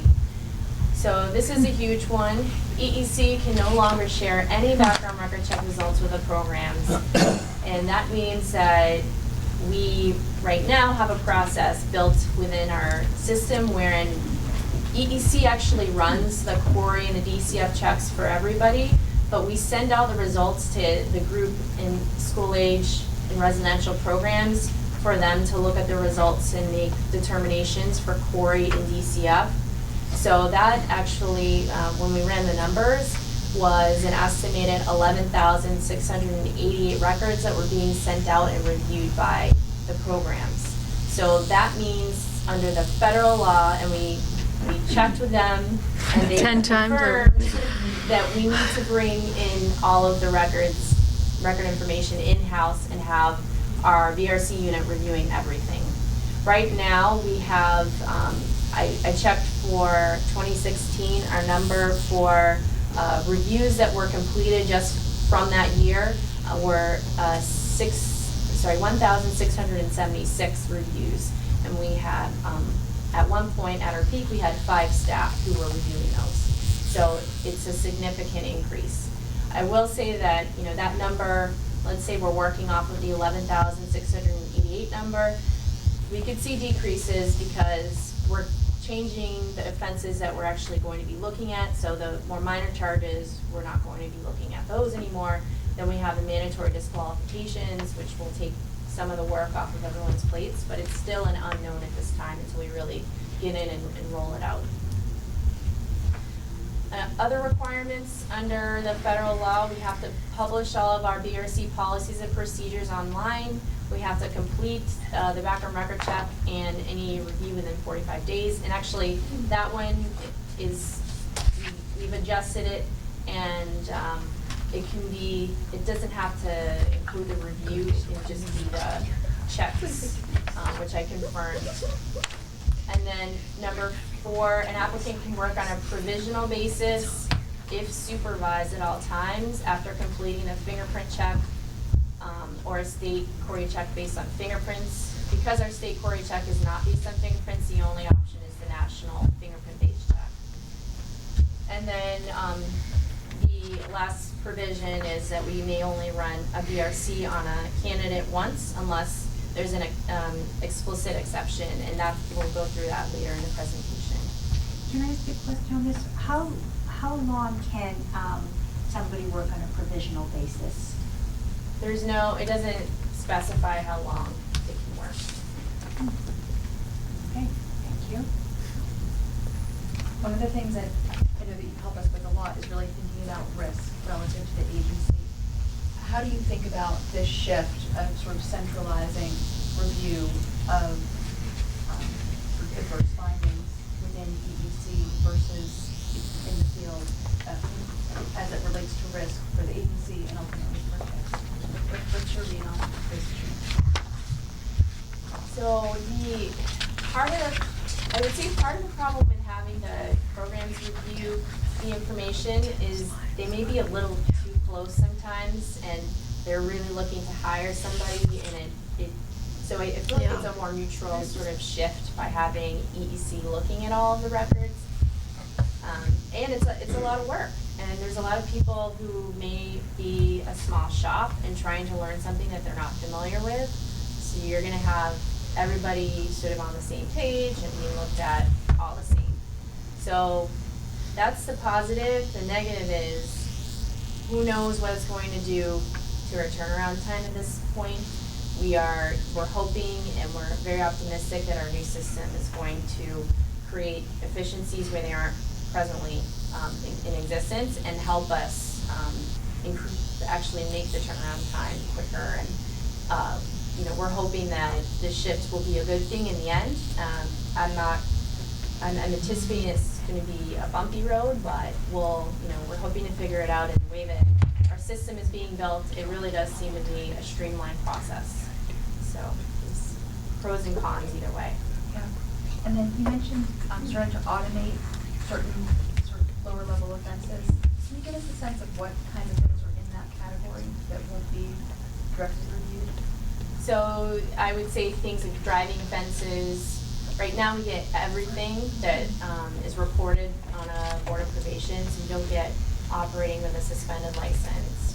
You'll get driving with a suspended registration, larceny under $250, and we get it all the way back from the beginning of time. So we'll actually be able to draw parameters around what is actually relevant and important to childcare versus some of the less serious crimes that we're seeing right now.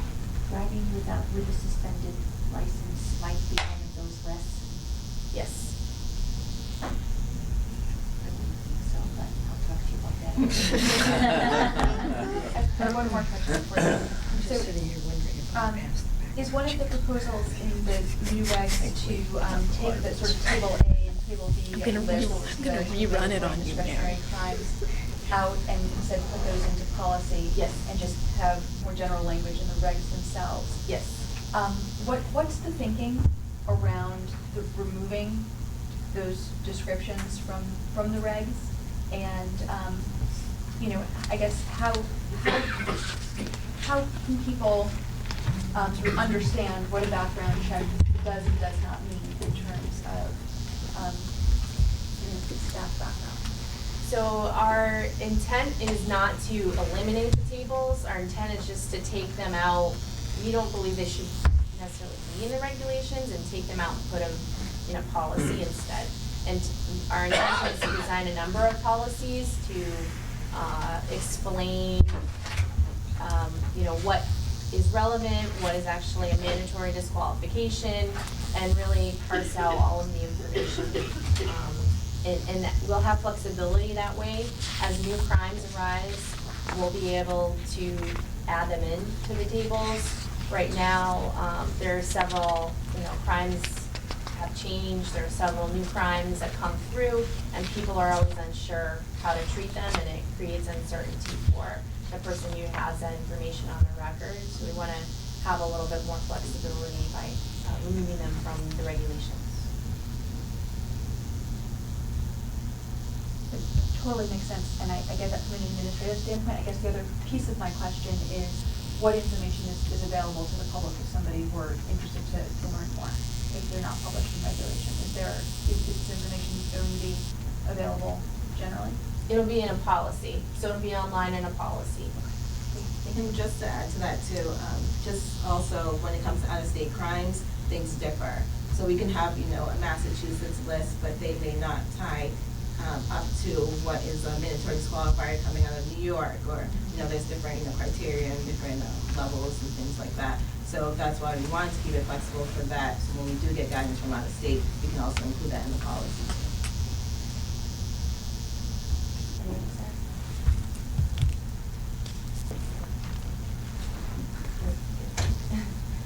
Okay, and then, so just going through the notable changes to the background record check regulations.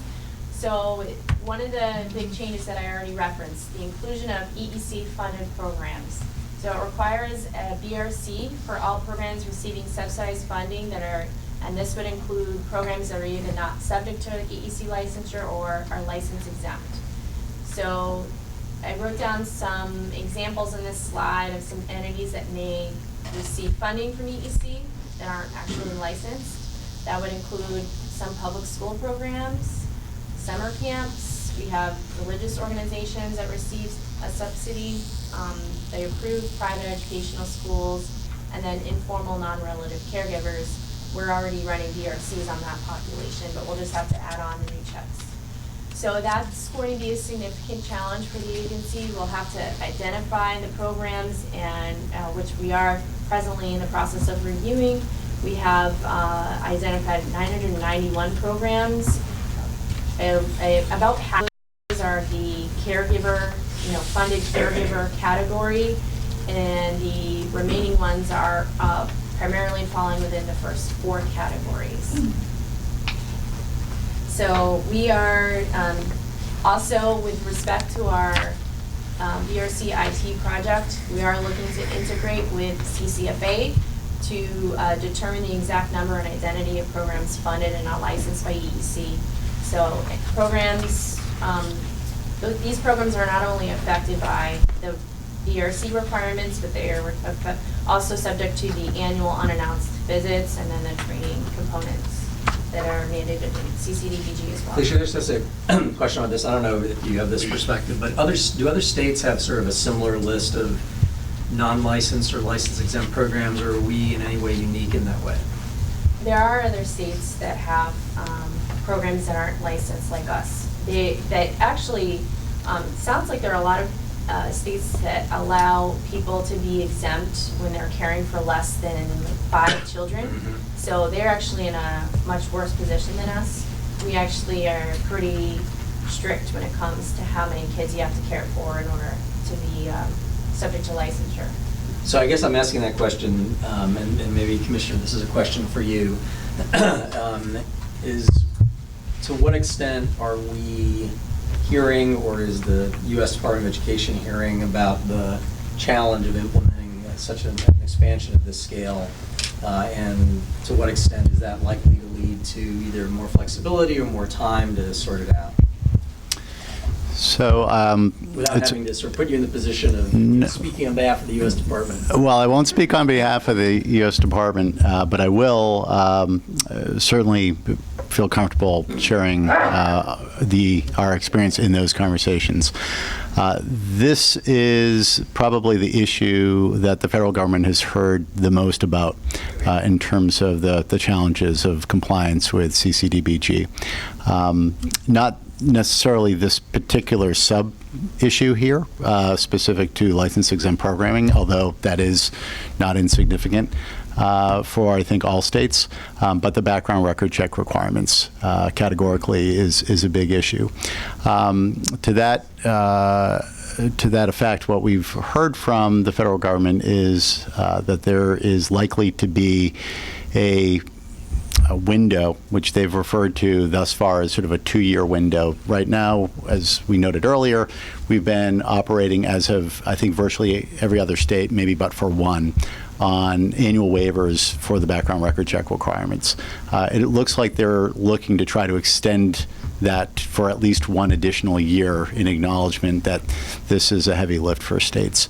That being said, there had been indications in August that they would be providing guidance about that 2-year process imminently. That has yet to arrive to states.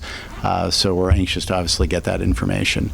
There does not seem to be any indication from the federal government that they're looking to ultimately relax the outcomes to the background record check requirements, but the timeline in which it would be achieved, and possibly maybe within the guidance, although we haven't seen it yet, as I noted, perhaps some of the ability to meet compliance might be flexed a bit as well.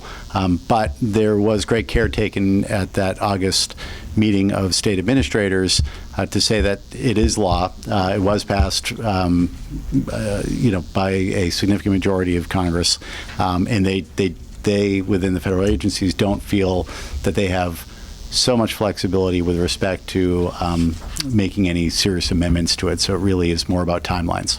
Great, thank you.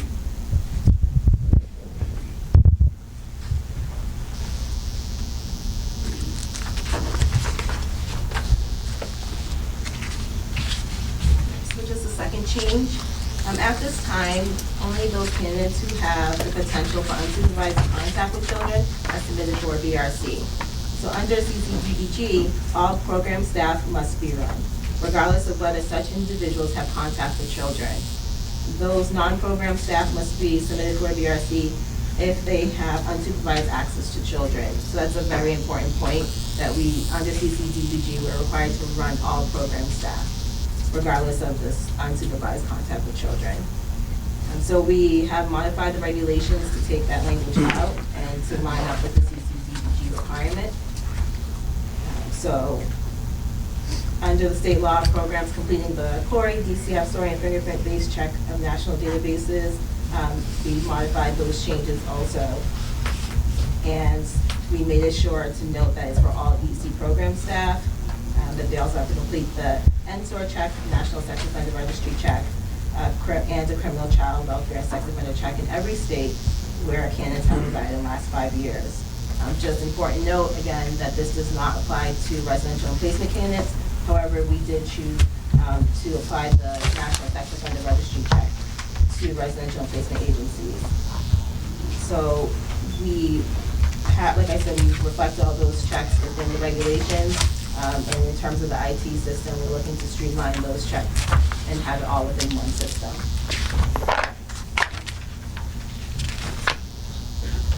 So EEC is must provide the consent process to obtain all required information to complete the checks required by Ccdbg, and also to obtain identification of those candidates. We want this to assist with data entry and quality purposes. So one of the major changes in terms of the consent is, of course, not only are we verifying the identities, but the consent needs to be verified or signed yearly. This is to line up with what we just mentioned earlier in terms of subsequent activity for individuals. So as we noted, DC just is designing an automated process of providing Massachusetts Quarry to authorized parties on a daily basis. If a candidate signs a yearly consent form authorizing subsequent activity checks, then EEC would learn if that individual is arrested and charged with a new offense without requiring the completion of a new VRC consent form. Just make a note that this is for Massachusetts Quarry information. We haven't named this specifically in the regulations because it is still in development, but the yearly consent is within the regulations. So at this time, we're also designing the IT system to ensure and improve the accuracy of identity verification. Another note is that we have changed the order of the checks. The existing process is to complete a Quarry, DCF, and SORI check, and then the candidate will be notified to be fingerprinted. At that time, they can work in a provisional basis, and fingerprinting is the last step in that current process. The new process will be amended to reflect the completion of fingerprinting at the same time as the Quarry, DCF, and SORI and NSOR checks. Candidates will receive a notification for fingerprints at the very beginning of the BRC process, which is prior to receipt of results from the other checks. So our timelines for completion of the BRC process will not begin until after fingerprinting is complete.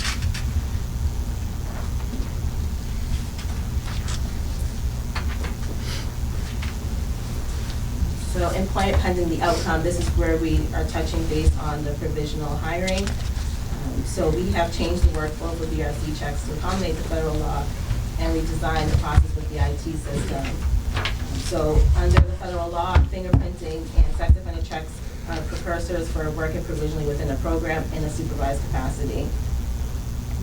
The current process, like I stated before, is that the Quarry, DCF, and SORI will be completed, and then you can work in conditionally without any restrictions. So you can be in unsupervised capacity. That's the current process. And then after the finger check is completed and reviewed, then the candidate becomes a regular employee.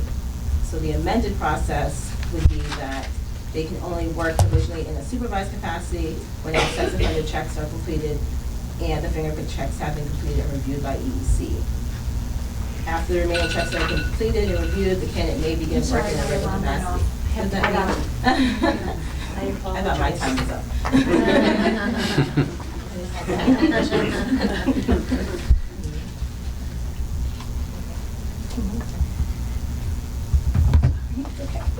Okay. The next part is just the disqualifications. As I mentioned before, the existing disqualifications, we have categories of presumptive and discretionary. Presumptive is our Table A in our existing regulations, a table of crimes, and then there's, if you're a sex offender, it's a presumptive disqualification. And then also anything that's a crime that falls outside of that Table A is considered a Table B. We also have a list of Table B offenses within the existing regulations. And also any DCF findings presently are in the discretionary category. Under the new process, we're going to have 3 different categories. They're going to be mandatory, presumptive, or discretionary.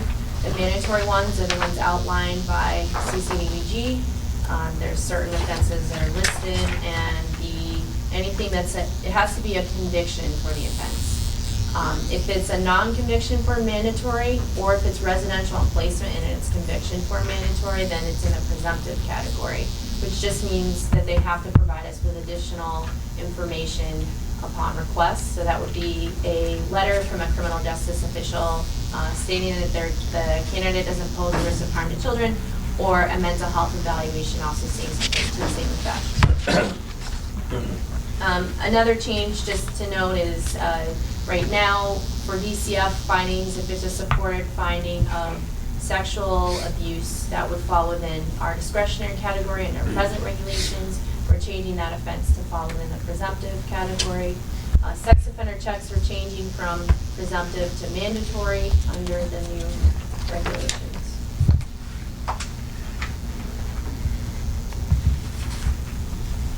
Okay, and then just going to the other big area of change. So review of VRC information. I already primarily went through this, but just to just summarize a little bit further. Family child care candidates are all reviewed by EEC presently, and that'll remain the same. The group and school age staff will now all be reviewed by EEC. Those are now being reviewed by the programs. And residential and placement staff, they're currently being reviewed by the residential and placement programs. Those are now be reviewed by EEC in-house. Now, noting that the residential and placement staff records are actually not mandated to be brought in-house, but we determined that it made more sense to bring everything in at once, and it was a more streamlined way of designing the system.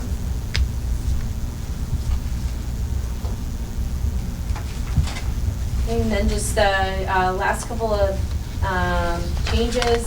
So as I mentioned previously, there's a transfer of VRC results, and this is getting to Eleonora's question earlier about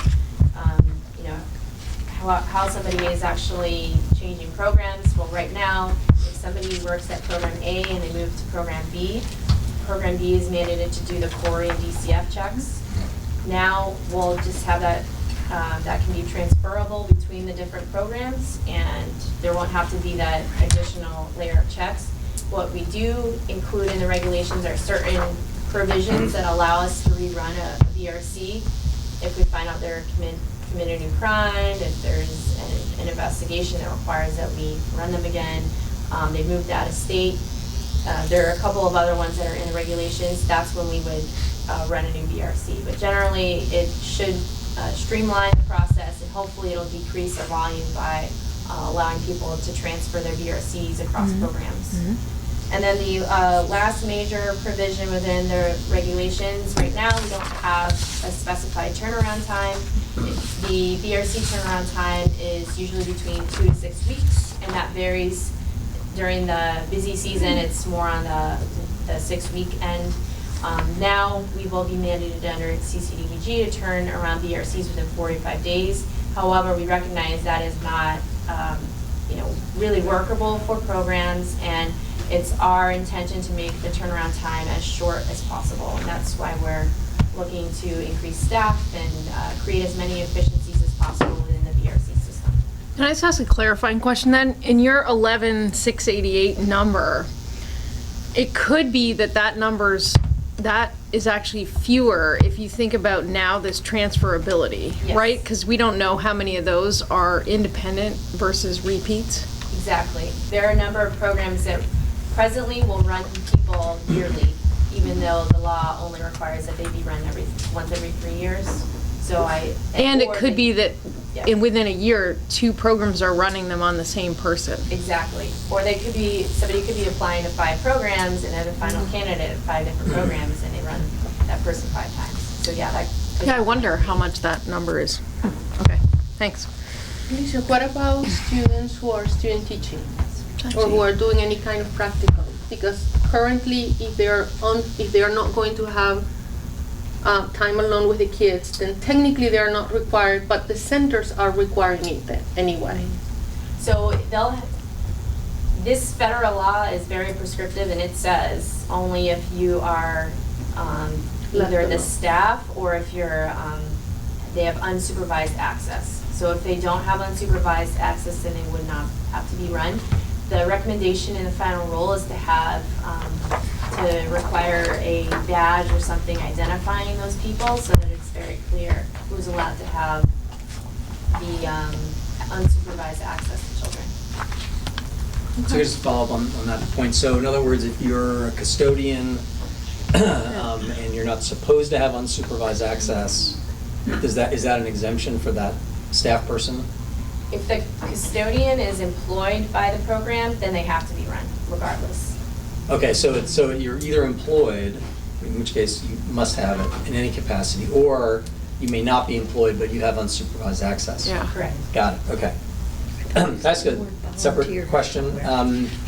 Is there any, and this is probably not related to the new requirements, but even just around the existing process, is there any part of the background records check that would look at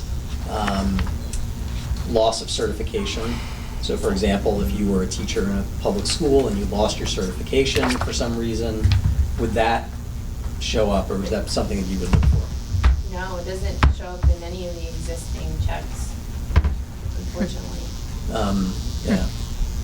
The only thing I could see it showing up would be if they had a supported finding of abuse or neglect that led to them losing their certification, but otherwise, we So wouldn't know that.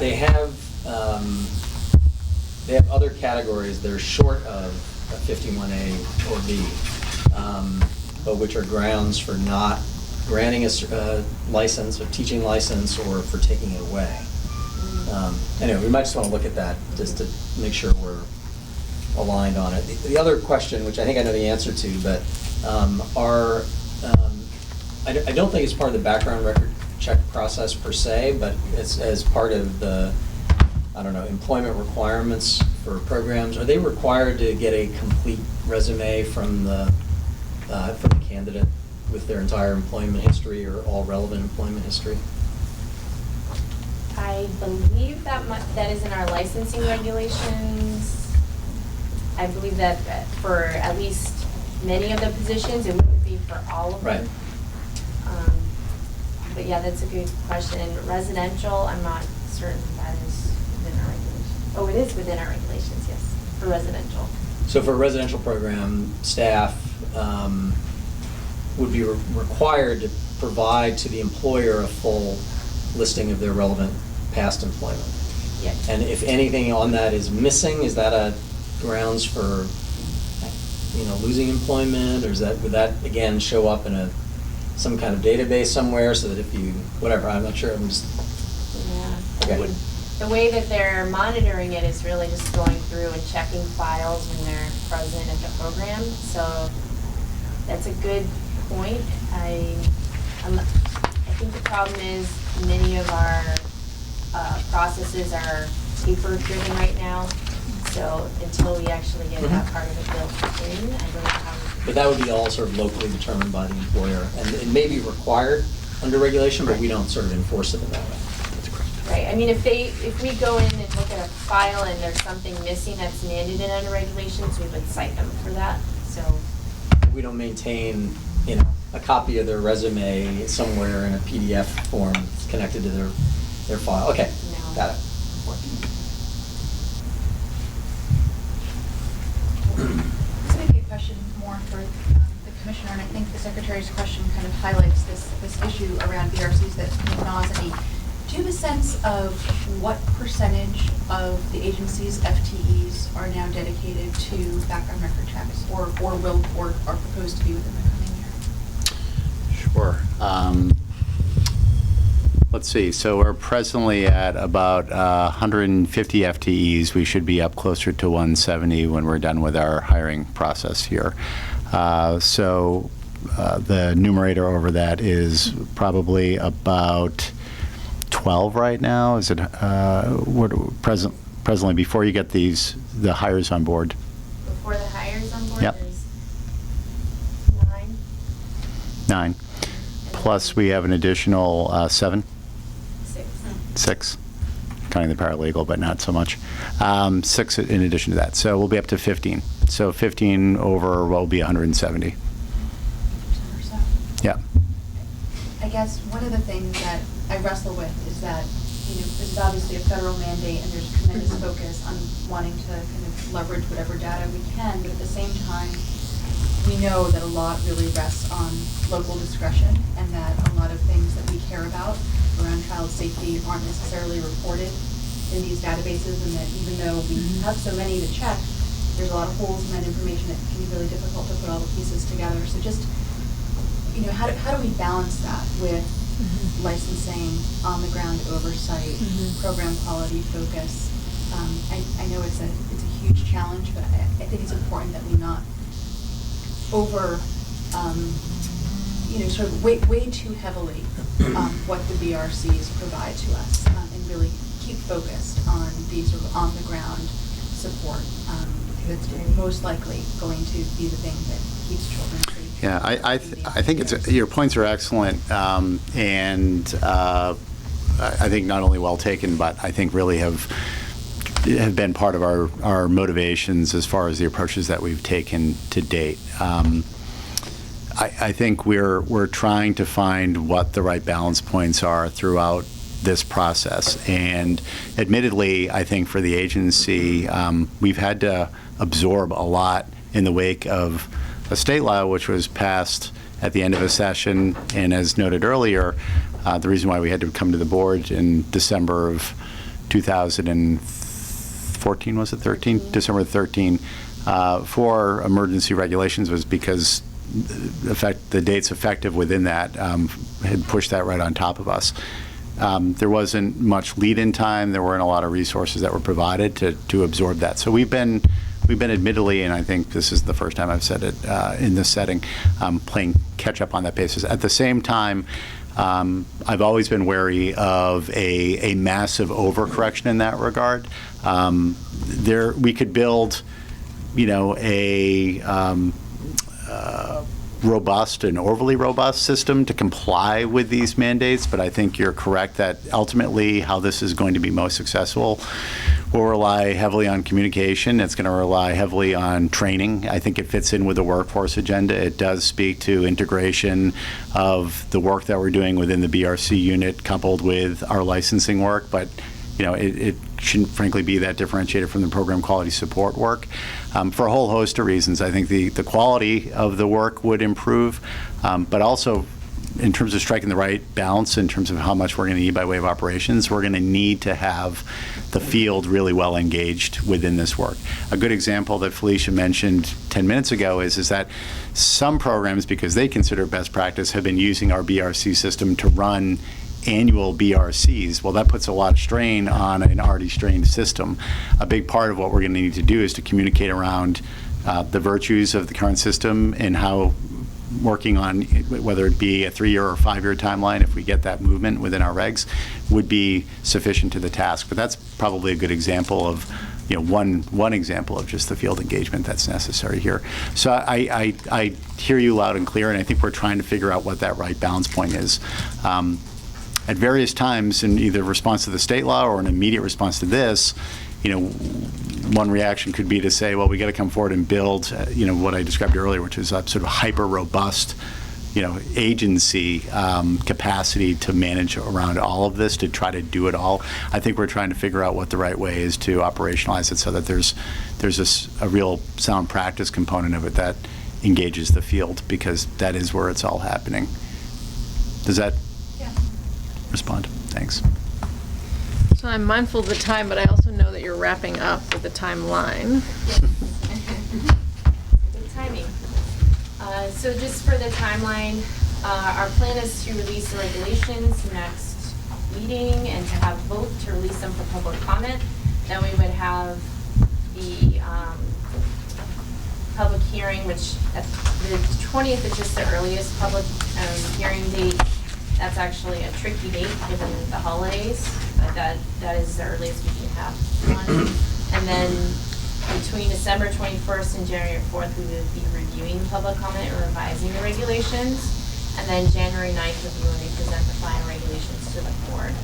And then in the event that the regulations are voted on January 9th, we would submit the final regulations to the Secretary of State's office, and there's a couple of different dates that are available to do so. And depending on when the regulations are published, they would go into effect either January 26, 2018 or February 9th, 2018.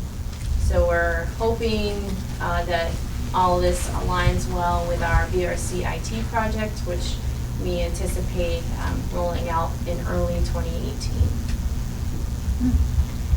And so I won't go into the appendices. You can look at them at your convenience, but just to quickly explain, this is just a chart. It talks about the different program types, and then it has the different requirements that we went through during today's presentation. The mandatory components are ones that are mandated by law. The ones that say discretion are those that we are not required to mandate, but we're electing to do so, either due to IT or just in the interest of streamlining the whole VRC process. All right, any questions at this point? Okay. Thank you. Thanks so much. So we're gonna make one switch to the agenda and move to the budget presentation and then back to the other set of regulations. So I'm gonna ask Bill to come forward on the budget presentation.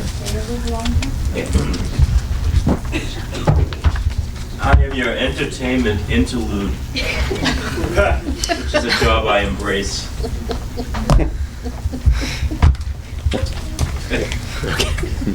Guess we'll be the judge of that.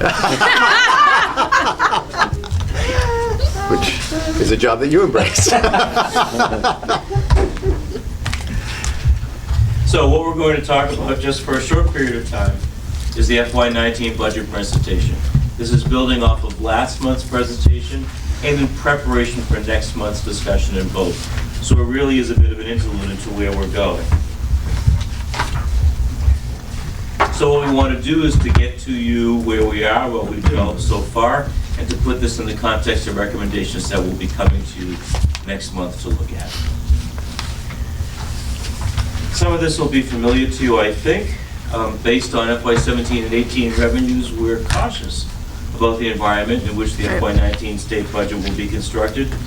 Revenues in September were up about 2% above benchmark. That's good news, and we're pleased to hear that. We're proposing the following priority categories for discussion. These are ones that you're familiar with, I think, from last month. Caseload, which is about 87.6% of our budget. Center-based program rates, which you heard a little bit about already. CCDF implementation, which is really everything you'll be hearing about before me and after me, and the impact on the legal work, the background records check, and program monitoring. And as the Commissioner mentioned earlier, certainly there'll be recommendations to come, but right now we're not presenting today in this presentation anything on workforce or QRS implementation.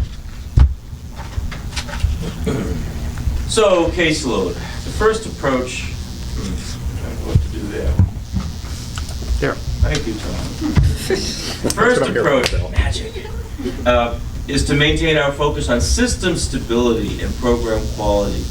And the way to do that is by proposing an attrition strategy, which is what we discussed last month. So as we know right now, this month, we're going to be releasing a plan for the release of 1,100 vouchers to hit the streets of the Commonwealth, which is very good, right? That will put 1,100 more children in care and take them off of the waiting list. However, for FY19 maintenance, we assume that those kids carry into 19, but right away our policy has been, in the succeeding fiscal year, we go again to voucher access being closed.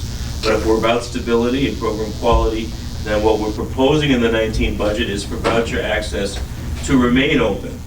And for it to remain open in FY19, again, next year, we're proposing about 2,400 vouchers to hit the street, which would sustain or overcome the anticipated loss. To put 2,400 vouchers on the street costs about $11 million. And just to note that $11 million is they're on the street in full, and that's the outside cost for the vouchers. Rates as well are an important framework in which we look at caseload. As mentioned earlier, the 6% rate increase is happening as we speak. It will be paid in November for October services, retroactive to July for all those agencies who got their rate certification forms into us. We know that in FY19 is already a 3.93% increase for the family child care providers. So to remain stability and quality, the ongoing theme, we're proposing a 3.93% increase for the center-based providers. And that would be an additional cost of about $14.8 million. Now, if you wanted to look at that in the context of where does that put us relative to the 60th percentile, 75th percentile being what the feds talk about in terms of the market rate, to get us across all regions of the Commonwealth in all age types, it would cost about another $33 million to get to the 60th percentile framework. So we just offer that as what it would take and where we're going and a stepping stone to get to that point. And as you will recall, we did a good job this year already on working on the percentile increase and releasing that in FY17. Again, system stability. Hey, Bill, are we at 50% now across I don't know if it's across the board, JD. I think it might be. If we look at Appendix A, we'll see that we're pretty much close to the 60th percentile everywhere, so I dare say we're at that. Though I'd have to look at it precisely in the 50th percentile context. Because we set a goal as a board a couple of years ago about a two-step to get to 50%, right? Yeah. Yeah. So now we're there, so now you're suggesting we start thinking about what the next step would be? To the 68th percentile. Okay. Sort of the 2-3-step dance. Again, keeping the 70th percentile is what the federal government says we should be getting. Yeah. We will be doing a market rate study this year. It is required of us. That scope of work will be put on the street in the next couple of months. Okay. So we move from what do we need to do for caseload into what do we need in the office to manage what's required of us. Now, we put this out to you carefully, understanding that this year, as the Commissioner mentioned, we are bringing on 21 new staff, and for that, we're grateful. But as Felicia presented, and as you're soon to hear, there's a lot of new stuff being thrust upon us as well, and that can't happen without the addition of other staff to take care of that. So among the things we're proposing is the addition of 2 new attorneys at a total cost of about $135,000. Those attorneys would manage the increase in the volume of work for what you just heard, the VRC system, increase in the volume of legal orders because of all that's coming in from what we're doing, from the managing, the monitoring, we say, oh, there's more issues to take care of, and then the increase in appeals, which we're noticing this year as well. So 2 new attorneys.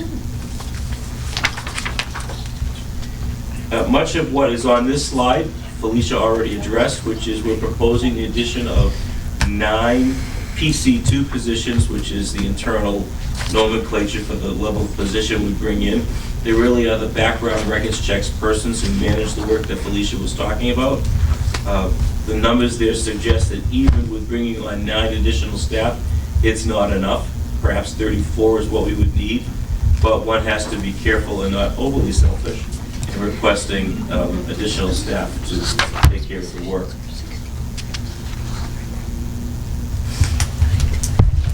What we're aware of is that the irrespective of and prior to the Ccdbg new regulations, the work in the field was out of balance.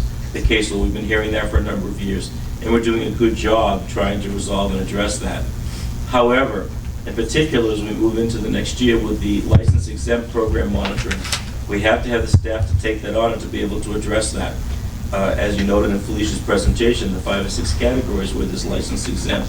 So we believe we'll need 5 new licenses to address that need in the field, and we propose that at an additional cost of $337,000. And then the final category is rather different, if you will.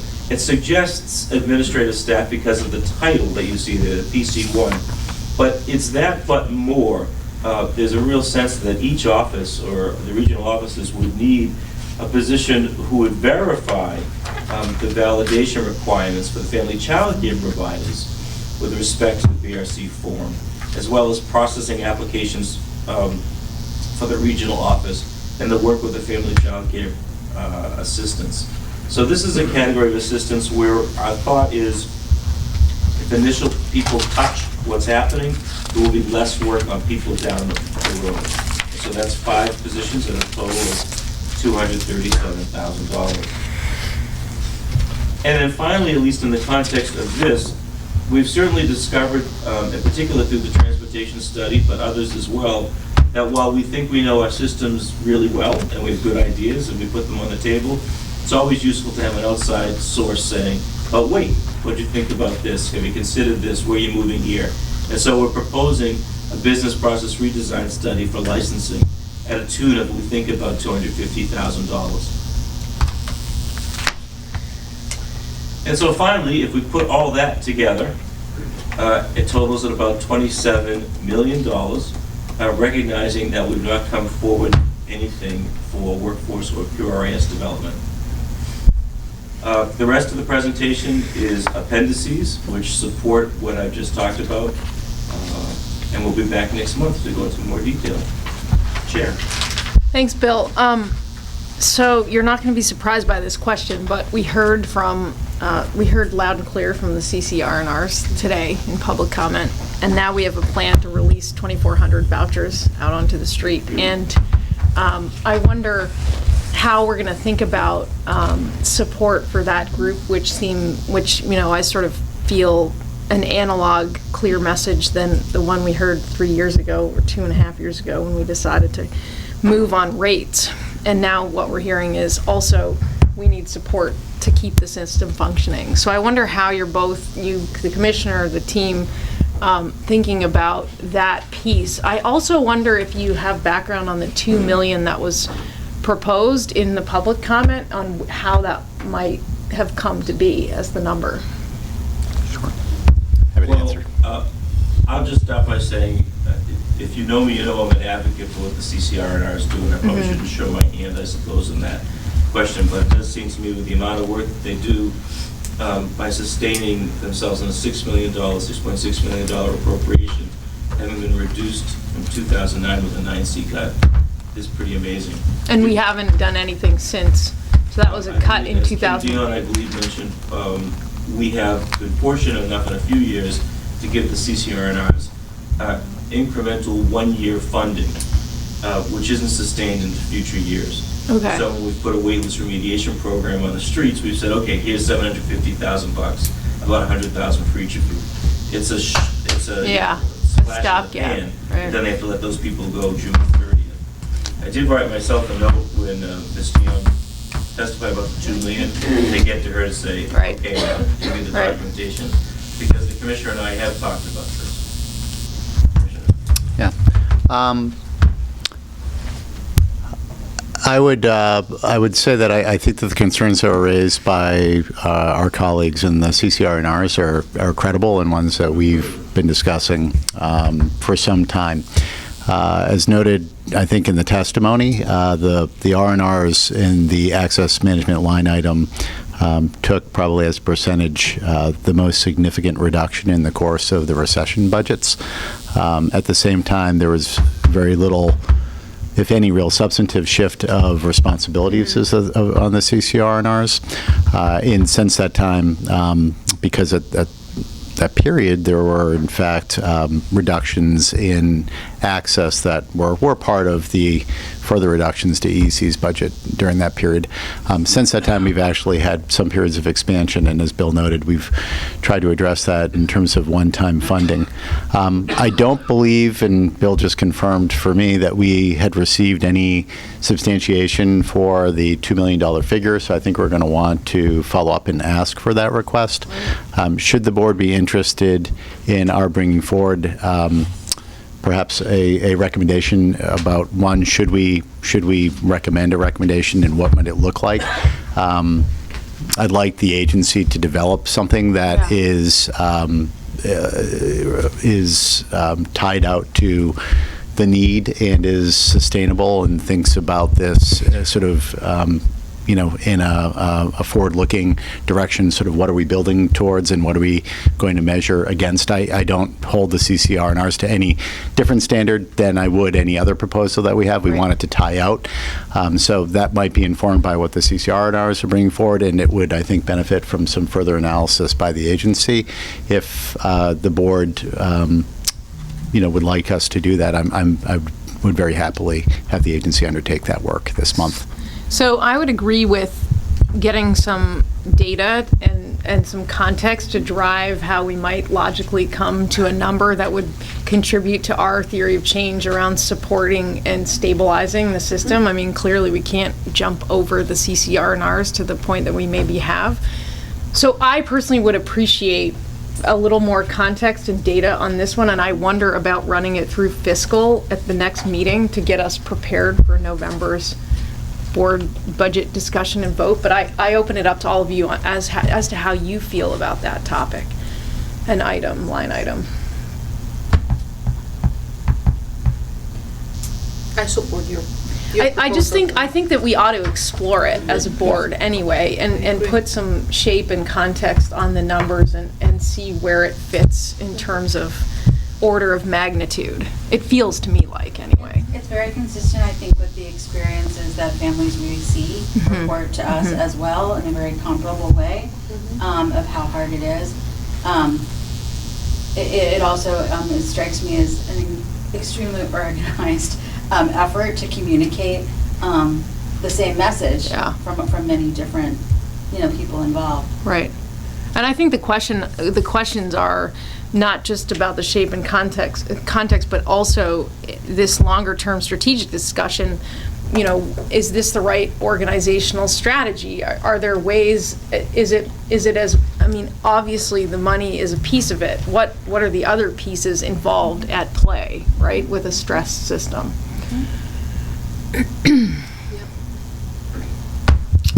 I'm happy to do that. Thanks, Bill. Sure. Thank you. It seems, JD, like it would be a good place to first Yeah, take I mean, a if you look. didn't bring it up, I was going to. Okay, so, great. Okay. I think it's definitely something we should look at and come up with a proposal.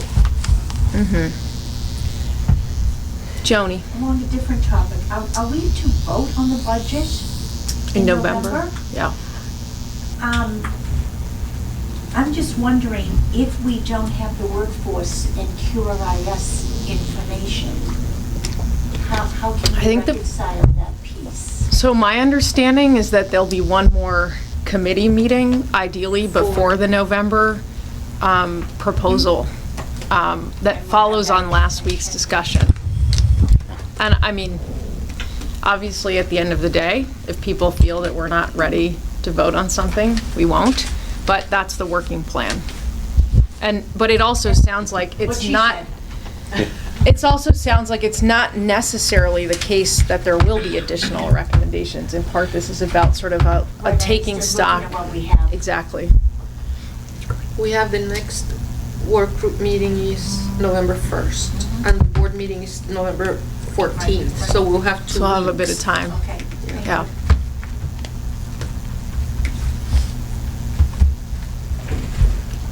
Joe. A couple questions for you on the rate-related proposal. Obviously, we want to continue to sort of stabilize the field, and I think the steps that are being taken coming November are going to be an important step in that direction.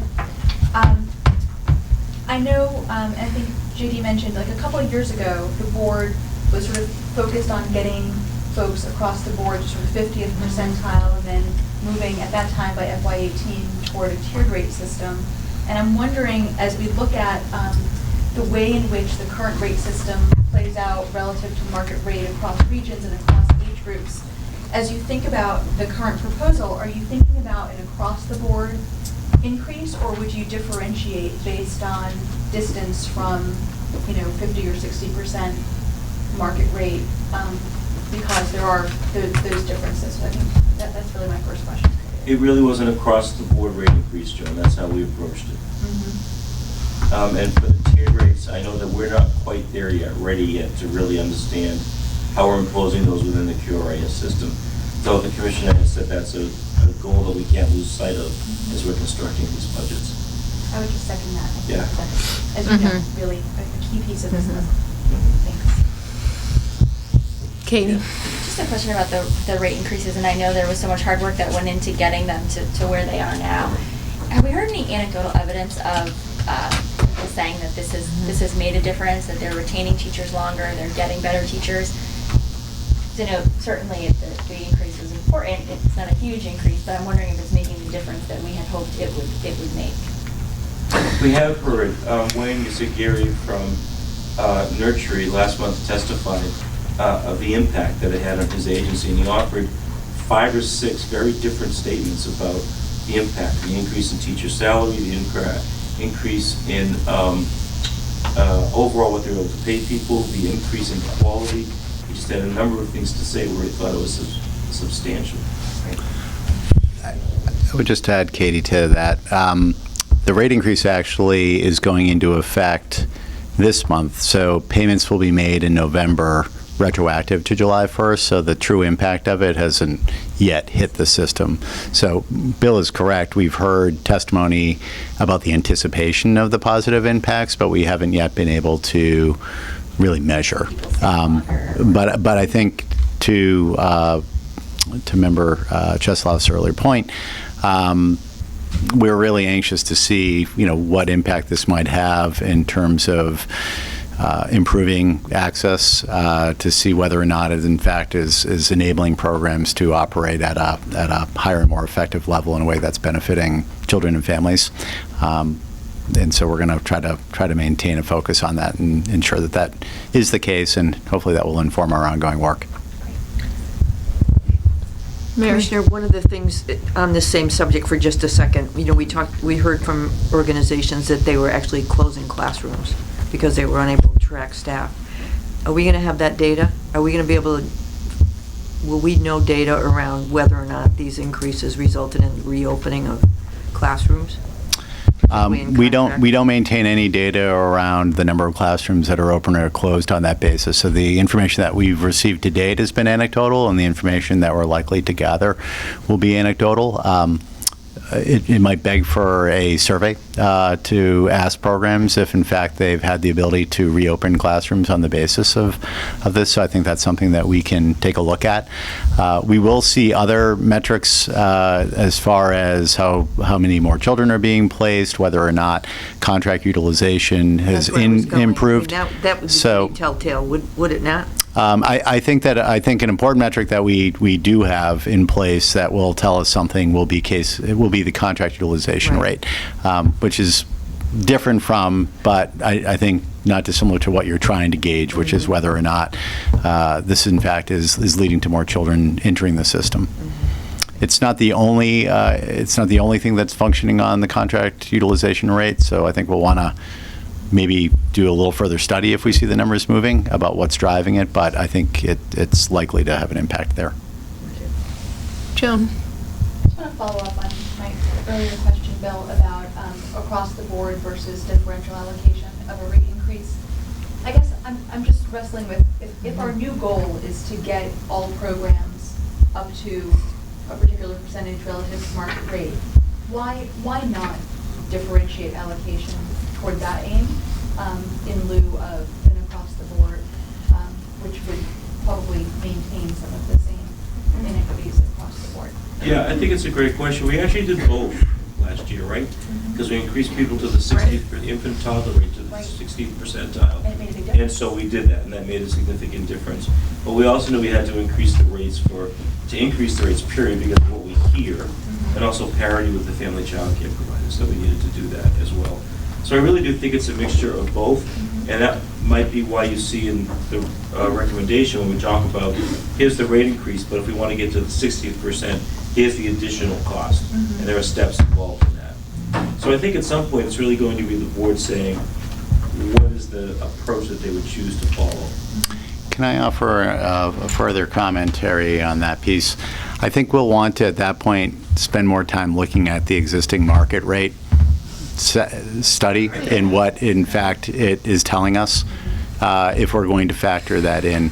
One, it's the data that we have is 2 years old, and that's fine. 2 years isn't a huge epoch of time. But at the same time, I think we're going to want to be really mindful if we're going to start to design in a more systemic way any of our rate proposals to marry our market rate, that we have a really good market rate study in place, which I think is a really valuable conversation for us to have.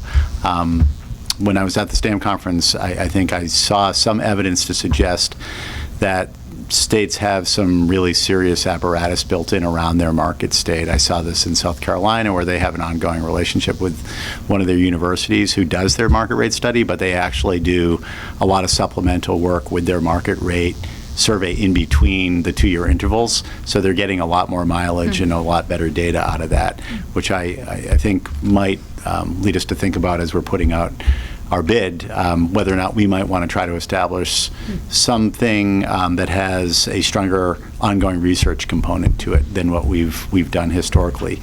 So, but I think my overall point here is we just want to make sure that we feel really good about the quality of the market rate analysis before we start to move the dollars too firmly in that direction, or at least so that we feel surety that that's the right direction to go. Okay, so if that's the goal, right? I think the way that we're defining our goals relative to rates is shifting a little bit. So And we just want to be really clear about that, and obviously the quality of the data that we're using is one piece of that consideration. Any last comments or questions for Bill?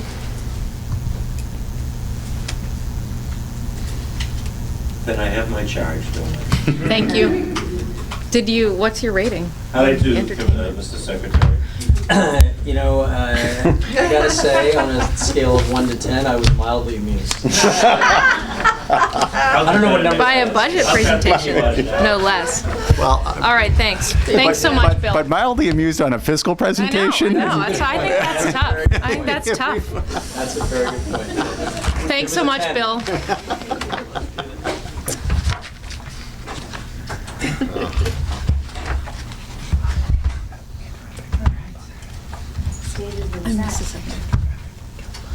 Hi, welcome, Andrew, Kelly. Thank you for joining us on the adoption and placement regs revision. We are happy to. We won't rate you on entertainment. I have a whole metaphor in my mind. We have the closing act right here. This is Kelly Buckley. She is the residential and placement supervisor, or I should say one of two. And I am Andrew Epic. I'm the assistant general counsel here. And as your closing act, we'll be talking about the adoption and placement regulations. And like many acts that you will see, we have been previously on tour back in 2016, in June, when we presented a fairly similar presentation. So what we expect to show you today is a relatively high level, kind of hitting the major points. Again, for those on the board and remembered us last year, you'll probably remember some of what we discussed. There aren't many radical changes since we've discussed a year and change ago. But then we also thought it may be useful for Kelly to provide a brief overview of exactly what it is she and her unit does for the R&P unit and adoption and placement specifically. I'll go through the slides, and again, we'll hit on some of the high-level changes, and then obviously if you have questions as we go along, feel free to ask, or at the end, I'm sure you'll want to have some discussion, and the goal would be to have a vote in November. So that's what we're looking at right now. But first, I'll turn it to Kelly, and she'll just give an overview of what it is that we're talking about. So the residential placement unit has responsibility and oversight for all agencies who provide foster care and adoption services. There are more than 8,000 children in Massachusetts who are living in foster care systems. They're kids who are separated from their biological families due to abuse, neglect, or possible abandonment. These children live in private homes with families who act as caretakers. These homes are directly overseen and supervised by foster care agencies such as DARE or Mentor. There are 24 foster care agencies in the state of Massachusetts who run in total 52 programs across the state. All 52 of these programs have licenses from EDC. The EDC licenses and ensures that they are in compliance with regulations regarding the supervision, oversight, and approval of the homes. I think it's important to note that EDC oversees the agencies and not the individual foster homes. And there are currently 34 adoption agencies in the state of Massachusetts. All have licenses from EDC to operate. Massachusetts is an agency state, which means that all adoptions must be completed with the assistance and oversight of a licensed adoption agency. This is for any type of adoption, domestic or international. Unlike other states who allow facilitators or lawyers, Massachusetts require help to support the concept that the best interest of the child is always first, and that costs paid to birth parents are reasonable. Birth parent needs have not previously been thoroughly addressed in our current regulations, but as you will see in the PowerPoint presentation, some revisions to address this have been included. EDC ensures that these agencies operate in compliance with state regulations regarding the placement of children. This is done by visiting the agencies, reviewing files, reading home studies, reviewing case notes, talking with staff, sending out surveys to adoptive and foster parents. We, EDC, want to ensure that the appropriateness of placement is being adhered to. An adoption requires the balancing of the rights and needs of children, of the adult adoptees, the prospective adoptive parents, the birth parents, and their families. We recognize that all of these parties have important requirements and perspectives which may at times differ. While the adopted child's best interest should be paramount, other people's rights and needs must also be considered. Adoption involves social, psychological, clinical, and legal processes that affect all parties and their families throughout their lifetime. A careful and ethical approach to the key aspects of this process help to minimize the prospect for differing or conflicting interests. The current regulations were written primarily for adoptions through the Department of Children and Families. They were written for ideal situations where all members of the adoption triad were residing in Massachusetts. However, today, accomplishing permanency is a more complicated process, often requiring the cooperation of the child welfare agencies and judicial systems in 2 or more states. Many mass agencies work with out-of-state agencies. EDC also licenses the Department of Children and Families to provide all placement services, and they have actually reviewed over the years the regulation changes just this summer, as a matter of fact, and provided input that have been incorporated into these regs. And as stated earlier by Commissioner Weber, the changes and revisions to these regulations have gone through an extensive process where input from providers, outside consultants such as the Adoption Institute, and participation on task force committees which looked at cost and barriers to adoptions. With all this taken into consideration, while not creating more cost or unnecessary delays to the process, the following regulation changes have been recommended. And I think we can turn it over and go through the actual key highlights of the PowerPoint. Yeah, so right before we do that, just a quick update on, just what Kelly had indicated as far as how we ended up here. The regulations were last updated in 1999 and currently are located at 102 CMR 5.00. But they'll be relocated to the Department of Early Education and Care's set of regulations 606 CMR 5. So just when you know to look at that. Again, we anticipate going to the board, to you all again in a month with any additional information you may ask us for prior. But let me see what else I got here. Oh, okay. So I'll do this quickly because I went over this a year ago. But this is just a brief timeline. I know this was part of the memo that we included. So not to beat it to death here, but as you can see, the revision process started in 2009 and has gone through a number of different layers of review, including a very thorough review from the Donaldson Adoption Institute, and we actually just spoke with them fairly recently. I'm sure Kelly will discuss it a little bit more later. But that, basically from 2009 onward, there's been review, and there's actually a board vote, or so I was told, in November 2011, predating me. And then there was more review, including task force on post-adoption services, and then, but more or less fasting. I'm sorry, I thought you had a question. No, I'm sorry. Fast forwarding to 2017, a lot of what the focus was over this past year was finalization with DCF. We wanted to make sure that what we were doing, the changes that we made, more or less aligned with what DCF is comfortable with and what they feel is achievable with respect to foster care placements, particularly not to create any undue burdens to create new foster homes and recruit foster parents. So we've had a pretty robust discussion with them, including another thorough review from DCF, top to bottom of the regulation, provided really strong feedback, and we had a great discussion with them. So since we came to you last year, that's a lot of the work that's been going on, and I thought it was really productive, and I think they did as well. So, so we'll move on to, again, the highlights of the specific regulatory changes, and if you have any questions about anything, feel free to stop us. But one of the larger changes that's going to be made is regarding post-adoption services.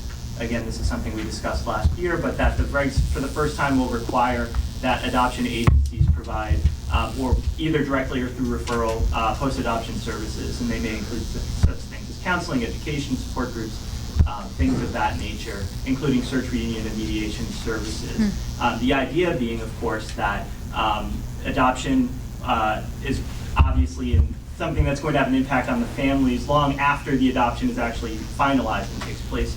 Many adoptive families may need assistance or resources on whether things like attachment or any number of issues that may arise after the adoption. And in order to avoid adoption disruption, that adoption agencies will be now required to provide those services either directly or through referral to another adoption provider of that service, and that was identified at great length in the task force about post-adoption services, and it was also recommended strongly by the Donaldson Adoption Institute. Just to ask a question on that. Mm-hmm. So what data do we track about attachment adjustment issues or other challenges or problems that cause something less than a successful adoption or placement to occur? I don't think there's any data there's no data that we currently collect. So this really came from the Donaldson Institute, and they actually are very based in data. So this was one of their recommendations that we adopted. And to be fair to our adoption providers, it's something that they were already doing, service that they were providing, but it was never in regulation. Mm-hmm. So it was kind of a nice match to have a recommendation coming from the Adoption Institute and something that providers were doing. So that was one of the reasons for the change. And are they all doing it, or I mean, I understand that many maybe are the ones that were participating in the process, but is this something that's really sort of everybody in the business is following this practice? I would say yes. I am just curious though, just on the data issue about whether we either do or should going forward to try to track some of this so we get some sense, not just for the impact of these changes, but just some sense for the overall success rate of the placements in general and the reasons why they may not be working. I think that's fair, and I think one of the things that we could potentially provide prior to the next board meeting as well is some of the research that the Donaldson Institute relied on in some of these recommendations. Mm-hmm. And we have some access to some of those reports, and obviously they're pretty long and in the weeds, but we can certainly provide you with whatever you want and go into it as much as you desire. But I do think it makes sense to track as much as we can, of course. But it may be, just in thinking about these regs, it may be that there's some reporting requirements that we ought to be thinking about as much as the sort of service standards. My recollection is that issue came up and that there was some discussion at one point about having reporting requirements relative to adoption disruption and reholding. There might be other sort of interim metrics that we could look at as well, but those were sort of two kind of clear pieces of the puzzle that we might be able to have. Very good. Mary? Did they also recommend how we pay for it? I'm a little confused what you Well, I mean, the recommendation is calling for additional services, post-adoption services, correct? And who's paying for them? I'm not arguing them at all, but I'm thinking, about is it third-party reimbursement? There might be for counseling, but are we going to also track what's the cost associated with, providing what is absolutely a necessary service? But I think it's going to be a challenge. Yeah. No, I think, I would say a lot gets paid through a couple's insurance, so that's probably the primary way right now. There used to be a center, it was based in Worcester, that offered free services to couples, and that's no longer in existence, unfortunately. So, but we do think it's important for agencies to be able to answer to couples who come back and say, I'm really struggling with my child who's having some issues, and where they can go to get help. They need to be able to offer, if they can't provide it themselves, which some agencies will do, they do need to have a list of, but you can go here or to here. So that was the intent. I think the other thing to consider is that this is a population that needs access to a lot of services that are not adoption related, right? So challenges, developmental delays, learning issues, et cetera. So some of it is that this is a population that these agencies also need to help families navigate adoption related issues that are not around the adoption. He sees my face contorting. I as much as it would be great to have data, I see a lot of trickiness because it's a complicated population, and these are complicated diagnoses. And with child development, as things change over time, if you ever have attachment issues here versus there, and is that because you actually have a prenatal drug exposure, or is it because it's even in the medical community, I would say there's a lot of inconsistency in how diagnoses are made, who makes them, at what age you make them. And attribution, right, to the And, yeah, adoption. which Right. then goes back to why some people would make it and some people wouldn't. Right. So I can see why you came before I was here to that idea that disruption, right, there are concrete actions. But that might be another idea is utilization of services. Yeah, I mean, As a reflection of the complexity. Right. I do think it would be great if the agencies were at least tracking the counts and the types of services and the types of questions to sort of get a feel for that space a little bit. Yeah. But this, I guess on this point, it sounds like it's really, the requirement is really more about referring than providing, right? Isn't that ultimately what, I mean? Quarterback. Is that what we expect the result to be? Or the current practices that the agencies are more of a referral and brokering agency Seems like rather than a service provider? Seems right. Well, I do both.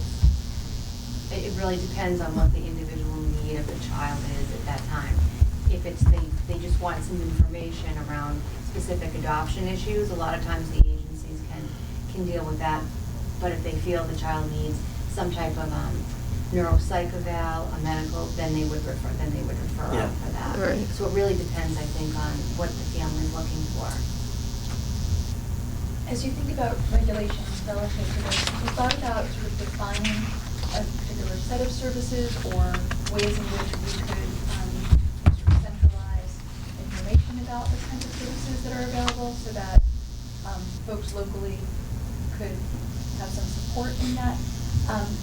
I guess one of the things I'm thinking about is sometimes the risk of kind of putting some general language in regs, but then it gets interpreted any number of ways that may or may not be actually meaningful to families. So it might be worth doing some additional thinking or getting some more input on whether to put some more specific parameters around the services or supports we would want agencies to provide.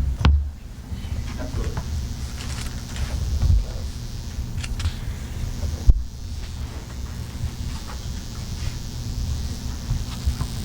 So the next major change, and this is more of a change in form over substance, but there is a consolidated set of regs within the regs regarding financial responsibilities.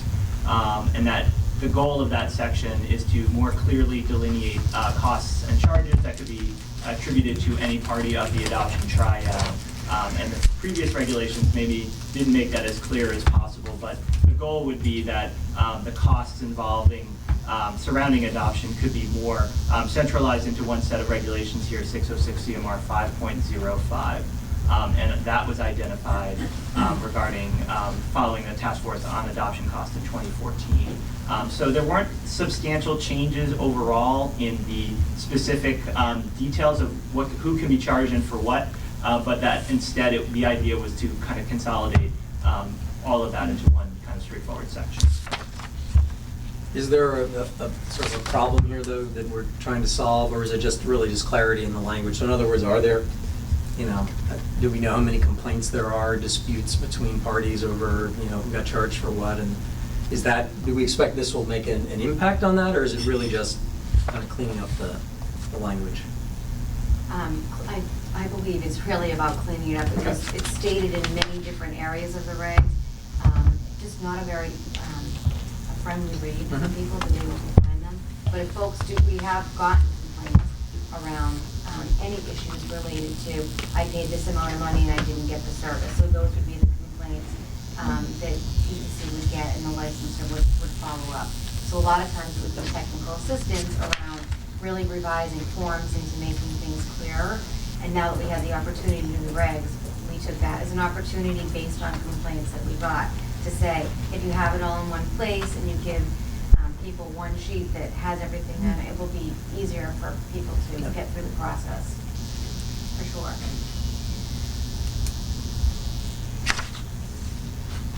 The next section we're going to highlight is regarding potential conflicts of interest. A regulatory revision is that an agency social worker may only work with and represent either the birth parent or the adoptive parent to avoid any potential conflicts of interest. And this was strongly recommended by the Donaldson Adoption Institute and also has emerged from specific casework that our licensors have identified. And the logic behind here is probably fairly clear, but that each individual member of the triad, so to speak, may have individual needs and goals and desires that may conflict with the other. So in order to alleviate that concern, the regulation would require that a social worker represents just one side of the triad, so to speak. Can I just follow up with this one, and this is picking up on Mary's question. Is this a currently common practice, or does this represent a pretty big shift in the field? And if so, what are the cost implications for the agencies? Most agencies actually make this a separate process for each. There may be, for your very small 1 or 2 person agency, it will be a little bit more difficult for them. They'll have to think about how they structure their work and their caseloads, but it's not a financial. It's really just thinking about how they would structure their workload. So it's not like they'd have to double the number of people they have in order to have, people representing both No. sides or 2 parts of the triad, I guess. Okay. 2 parts of the triad. Another change that we're going to highlight is home study visits. So previous regulations required that although there were 3 visits with the prospective adoptive family, that only one of them was required to be in the home of the prospective adoptive parent. This is now changed to, although the same total of 3 visits overall, 2 of them must occur in the prospective adoptive parent's home. And again, identified by the Donaldson Institute, but also the rationale behind this change, of course, is to ensure a better perspective of the actual home dynamics, and that would hopefully lead to a better understanding of whether an adoption placement is in the best interest of the child. So many adoption agencies were currently doing this practice, and in some ways, this may make it more family-friendly in that the family could just be at home and the adoption agency representatives could come to the home and observe the home dynamics. So this is a change that we feel is a strong change that will hopefully allow adoption agencies to get a better perspective of actual home dynamics. And again, maybe not a huge shift because many agencies are currently doing this, but it just sets the standards a little bit higher. And keeping in mind that you're going to be placing a new infant in somebody's home, and to only have been into a person's home one time before you make that placement didn't seem to make a lot of sense. That you really want to see what the family dynamics, there could be other kids in the home, there could be extended family, and that you should really be looking at people within their own home environment before making that placement. And many agencies do that already. DCF, I know, makes more than 1 visit to somebody's home before they place a child for adoption in their home. So DCF was in agreement with us, as well as the Adoption Institute. 3 is the minimum, and for these regulations, everything really seems to be a minimum standard. Anyone can go above and beyond, and we find a lot of our agencies do that. Just to follow up on this is for adoption only, not for foster homes? For adoption. So foster homes, what's the standard for the foster? It's the same, but for most agencies, they're doing more than 1 visit in the home. Most of the work actually gets done in the home. There's physical facility, home study. No, but for in terms of the regs, the foster placement regs wouldn't require 2 home visits. They still just, I don't know what they require now. It's still, I believe, 3 visits, at least 1 to the home, although they do more than 1. But so the change only applies to the adopted? Yes. Got it.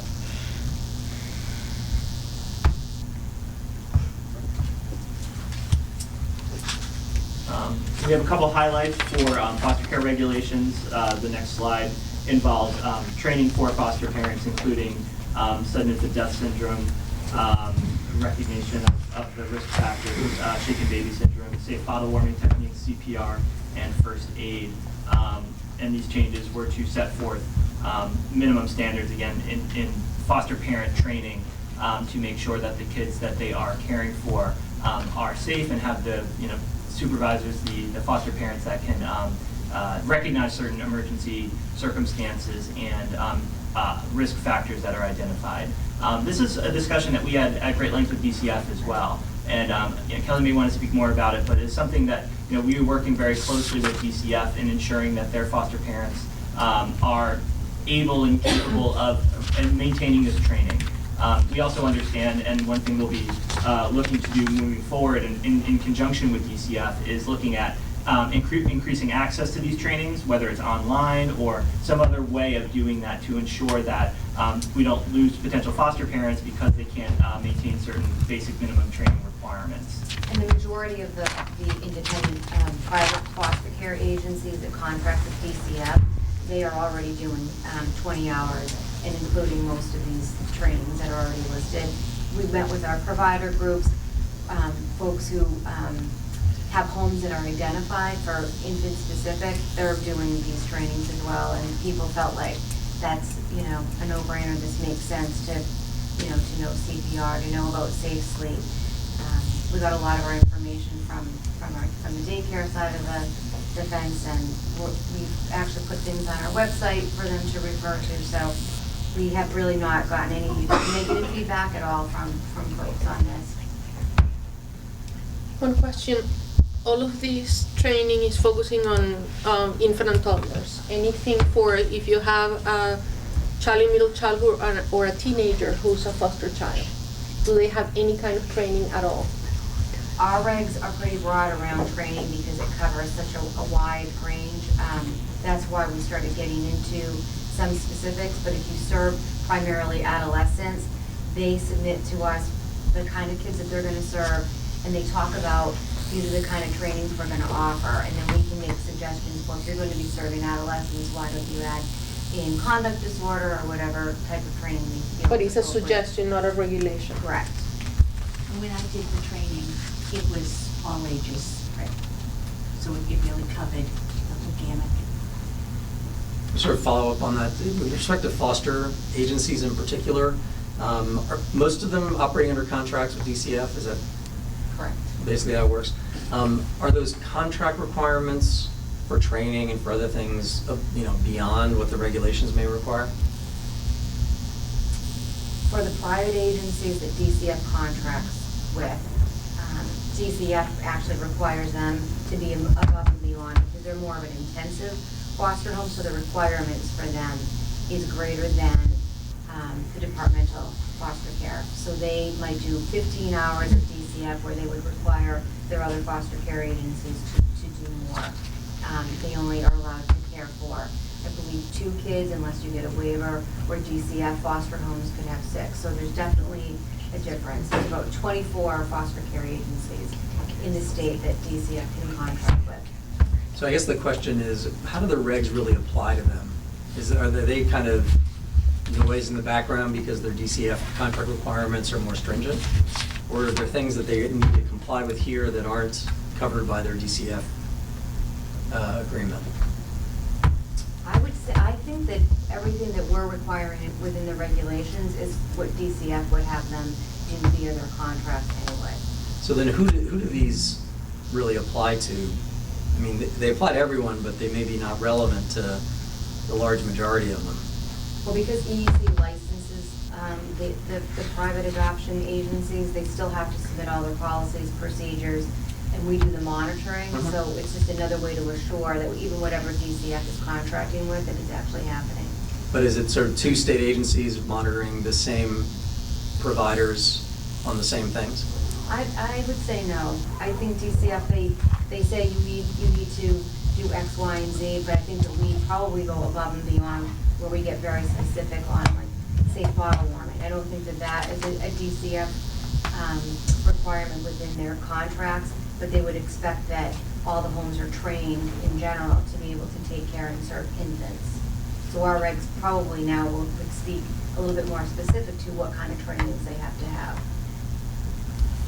So it's actually, I think, a nice fit because DCF can be a little bit more global and we can get a little bit more specific. Can I ask a question? Would it be correct to say that our regulations actually become foundational for the system? DCF would only contract with an entity that is licensed by us. They have to, right? So it basically gets them to the door for DCF.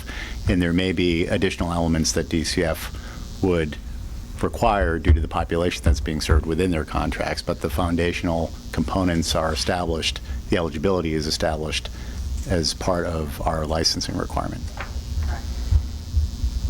Well, and the other interesting part of this, right, is we're effectively licensing DCF. Correct. Right, so it's an unusual bureaucratic arrangement, let me just put it that way. Right. Yeah. It's just not simple. Yeah. True. But, so in this process, was there a crosswalk of DCF regulations and our regulations? Yes, DCF has had full access to all the drafts and recommendations that were made. They had no concerns regarding any requirements that were going to be for their contracted agencies.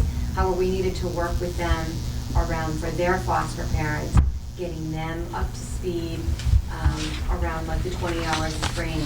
So that's where we talked about maybe more, giving more online trainings to folks, because it's hard when you're a foster parent to get to every single training. They didn't want that to be a barrier for their own foster parents to not be able to be approved because they can't get to certain trainings. So we worked with DCF around their departmental foster homes coming into compliance with this, but trying to be creative around how they can do that without being bureaucratic and having that become an issue. But I'm just trying to think, DARE and Mentor, their foster parents are already required. They're already doing 20 hours of training a year. So they haven't really had a bad impact. Yep. So I don't think my question, and I think the Secretary's question isn't just specific to training. I'm sort of feeling like I'm hearing two different things. I'm hearing at one level that we're sort of tier 1 and DCF is tier 2. And then at other times I'm hearing DCF is tier 1 and we're tier 2. And retrofit tier 1 Right. to meet So DCF's I don't, needs. in I the know. interest of time, I don't know that we're going to resolve this issue, but I will say I'm still confused. So I'd recommend, if that's the case, then I would suggest that Well, if as I'm the part of only our. one, it's okay. Well, there seems to be enough nodding around the table that I think what we could do is provide you with a crosswalk between now and in November, so that you'd see what the distinctions are between the two. To the Secretary's earlier point, there's a component of this in which we're regulating DCF itself. So that's another, I guess, layer within this. But I think we can spell it out for you in a way that hopefully will illuminate where the distinctions are. And it may be that there's an adoption foster care distinction that is maybe clearer to you all than it is right now to us in some ways, because it sounds like we're moving between the two and that some apply to some and not others. Can I just say, this is the first time ever I'm now lost. Oh, Right? good. That's really interesting, right? Because I work with children. I knew there was a reason I mean, behind and you. to really, flip, and so I totally understand, and I'm really impressed how I feel like you're ahead of the game and using evidence to inform changes, which I think speaks a lot to all the work you've done. If we are feeling confused, imagine what it's like for people in the system, right? It's extremely confusing. So I appreciate it, and I'm with you. We appreciate that. I mean, as I came on this project, it's still trying to wrap my mind around the overlap between DCF and EC, and it's not always clear and obvious, but to the areas where we can work together. And I think we have worked really well together, and we can continue to provide more information, because you're right, it's not always obvious. I think the other thing, Allison, that you bring up is how confusing it is for individuals going through the process. Just from a personal perspective, I went through the adoption and the foster training, and I know some stuff, and it was confusing. So any clarification, I think, is really helpful. Great. And we will certainly provide that to you. And this is really helpful to know the areas that maybe people are a little hung up on. So nice thing is that we do have a month to provide that information before potential vote or whatever we decide.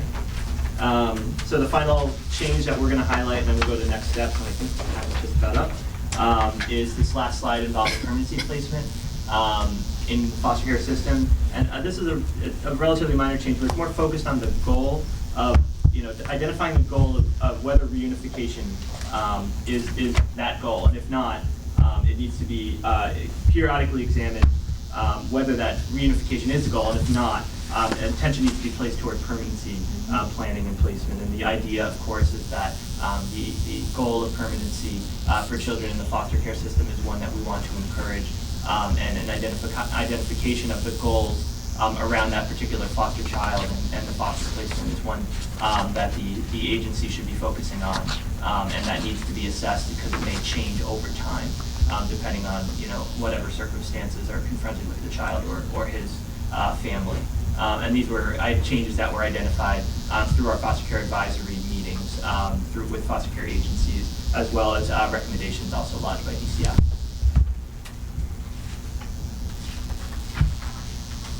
Okay. So our last slide, we have a brief timeline. Right now, the plan is to, as I understand, to vote on the draft regulations for the November board meeting, and that would put those regulations out for public comment, of course. We also intend to hold a hearing, probably somewhere in the center of the state, to solicit additional feedback regarding the draft regulations, and that we'll certainly be getting you those draft regulations hopefully as soon as possible. Right now, they are still with A&F. So once we get the review completed by them, we'll pass them along to you all, and obviously you may have questions specifically about some of the topics we raised or other topics. We'll have a red line version, of course, so feel free to submit those questions to us ahead of time, or if not at the meeting, we'll certainly address them. And then the timeline sets forth that we would, assuming everything goes according to plan, that we present the final regulations for the January board meeting with promulgation sometime in March, most likely. So obviously things can be moved around a bit, but that's where we're at as far as a proposed timeline. And we think that that's very doable and positive, considering we have had, as we mentioned, a good amount of communication with the field on this, and have for many years, and they are pretty locked in and attuned to these changes. So we anticipate, hopefully, that they will go smoothly and that we will get broad support, and that's what we've seen so far. So that's what we would likely expect going forward. So, but we can certainly provide more information, and we will.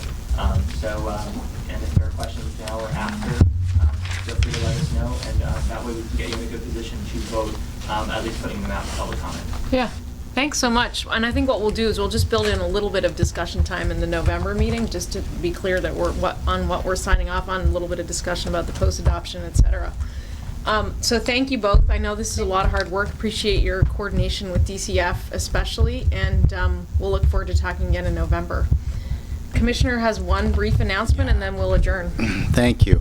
Thank you for sparing me another minute on the agenda. I'm sure everybody is ready to go, and I'm sorry that I didn't do this closer to the beginning of the meeting when there was more folks before people had attrited out, but the few, the brave, the required are still here for a quick introduction. I mentioned, and we've mentioned several times across the course of this meeting, that we've been able to, with much happiness and gratification, bring some new staff on board. And it's created some really important leadership opportunities for some folks within the agency. Two folks that are here today that I wanted to introduce to the board are Marisol Rosado-Ledoux and Maria Martinez, who, thank you. Marisol is on the left, Maria is on the right, who are the regional directors for Region 2, our Worcester office, and for Region 3, our Lawrence office. Both had functioned as supervisors prior to coming into these roles. Both have worked in the field. They bring extensive background, obviously, within EEC's work and related work within the field. Most importantly, though, they both bring outstanding leadership qualities, I think, and I think this is really important for me in the course of my discussions with them. While they were both quick to compliment their impressive predecessors, Donna Cohen-Avery and Ann Connors, who I'm so happy are still with the agency in senior roles, and both talked about inheriting a really good situation. Both Marisol and Maria were really anxious to state how much they're looking forward to moving it forward, and they have ideas about how they want to move it forward, and that's obviously what this is all about. So, wonderful part about this is we're not just bringing on 21 people. We've got an opportunity here to really tap into some latent talent with the organization, and these are two outstanding examples of that. So, I just wanted to introduce them, congratulate them. I know there's already been applause, and look forward to the board being able to work more closely with the two of them and others in the days ahead. So, thank you, Madam Chair. Thanks, everybody. We've got a fair amount of offline work. Question. Yeah. When are we meeting here or somewhere else in November and December? Do we know? We don't know, but in either November or December, we will not be meeting here, yet to be established. Probably looking more like December than November on the basis of that answer, but we are trying to think through the 3 offsite meetings. It's our intention to do one of those in 2017 and then 2 of those in 2018, which only leaves those 2 meetings for us to choose from. So, Thank you. We'll be in touch on that very soon. Okay. Thanks, everybody. Have a good afternoon. I know it's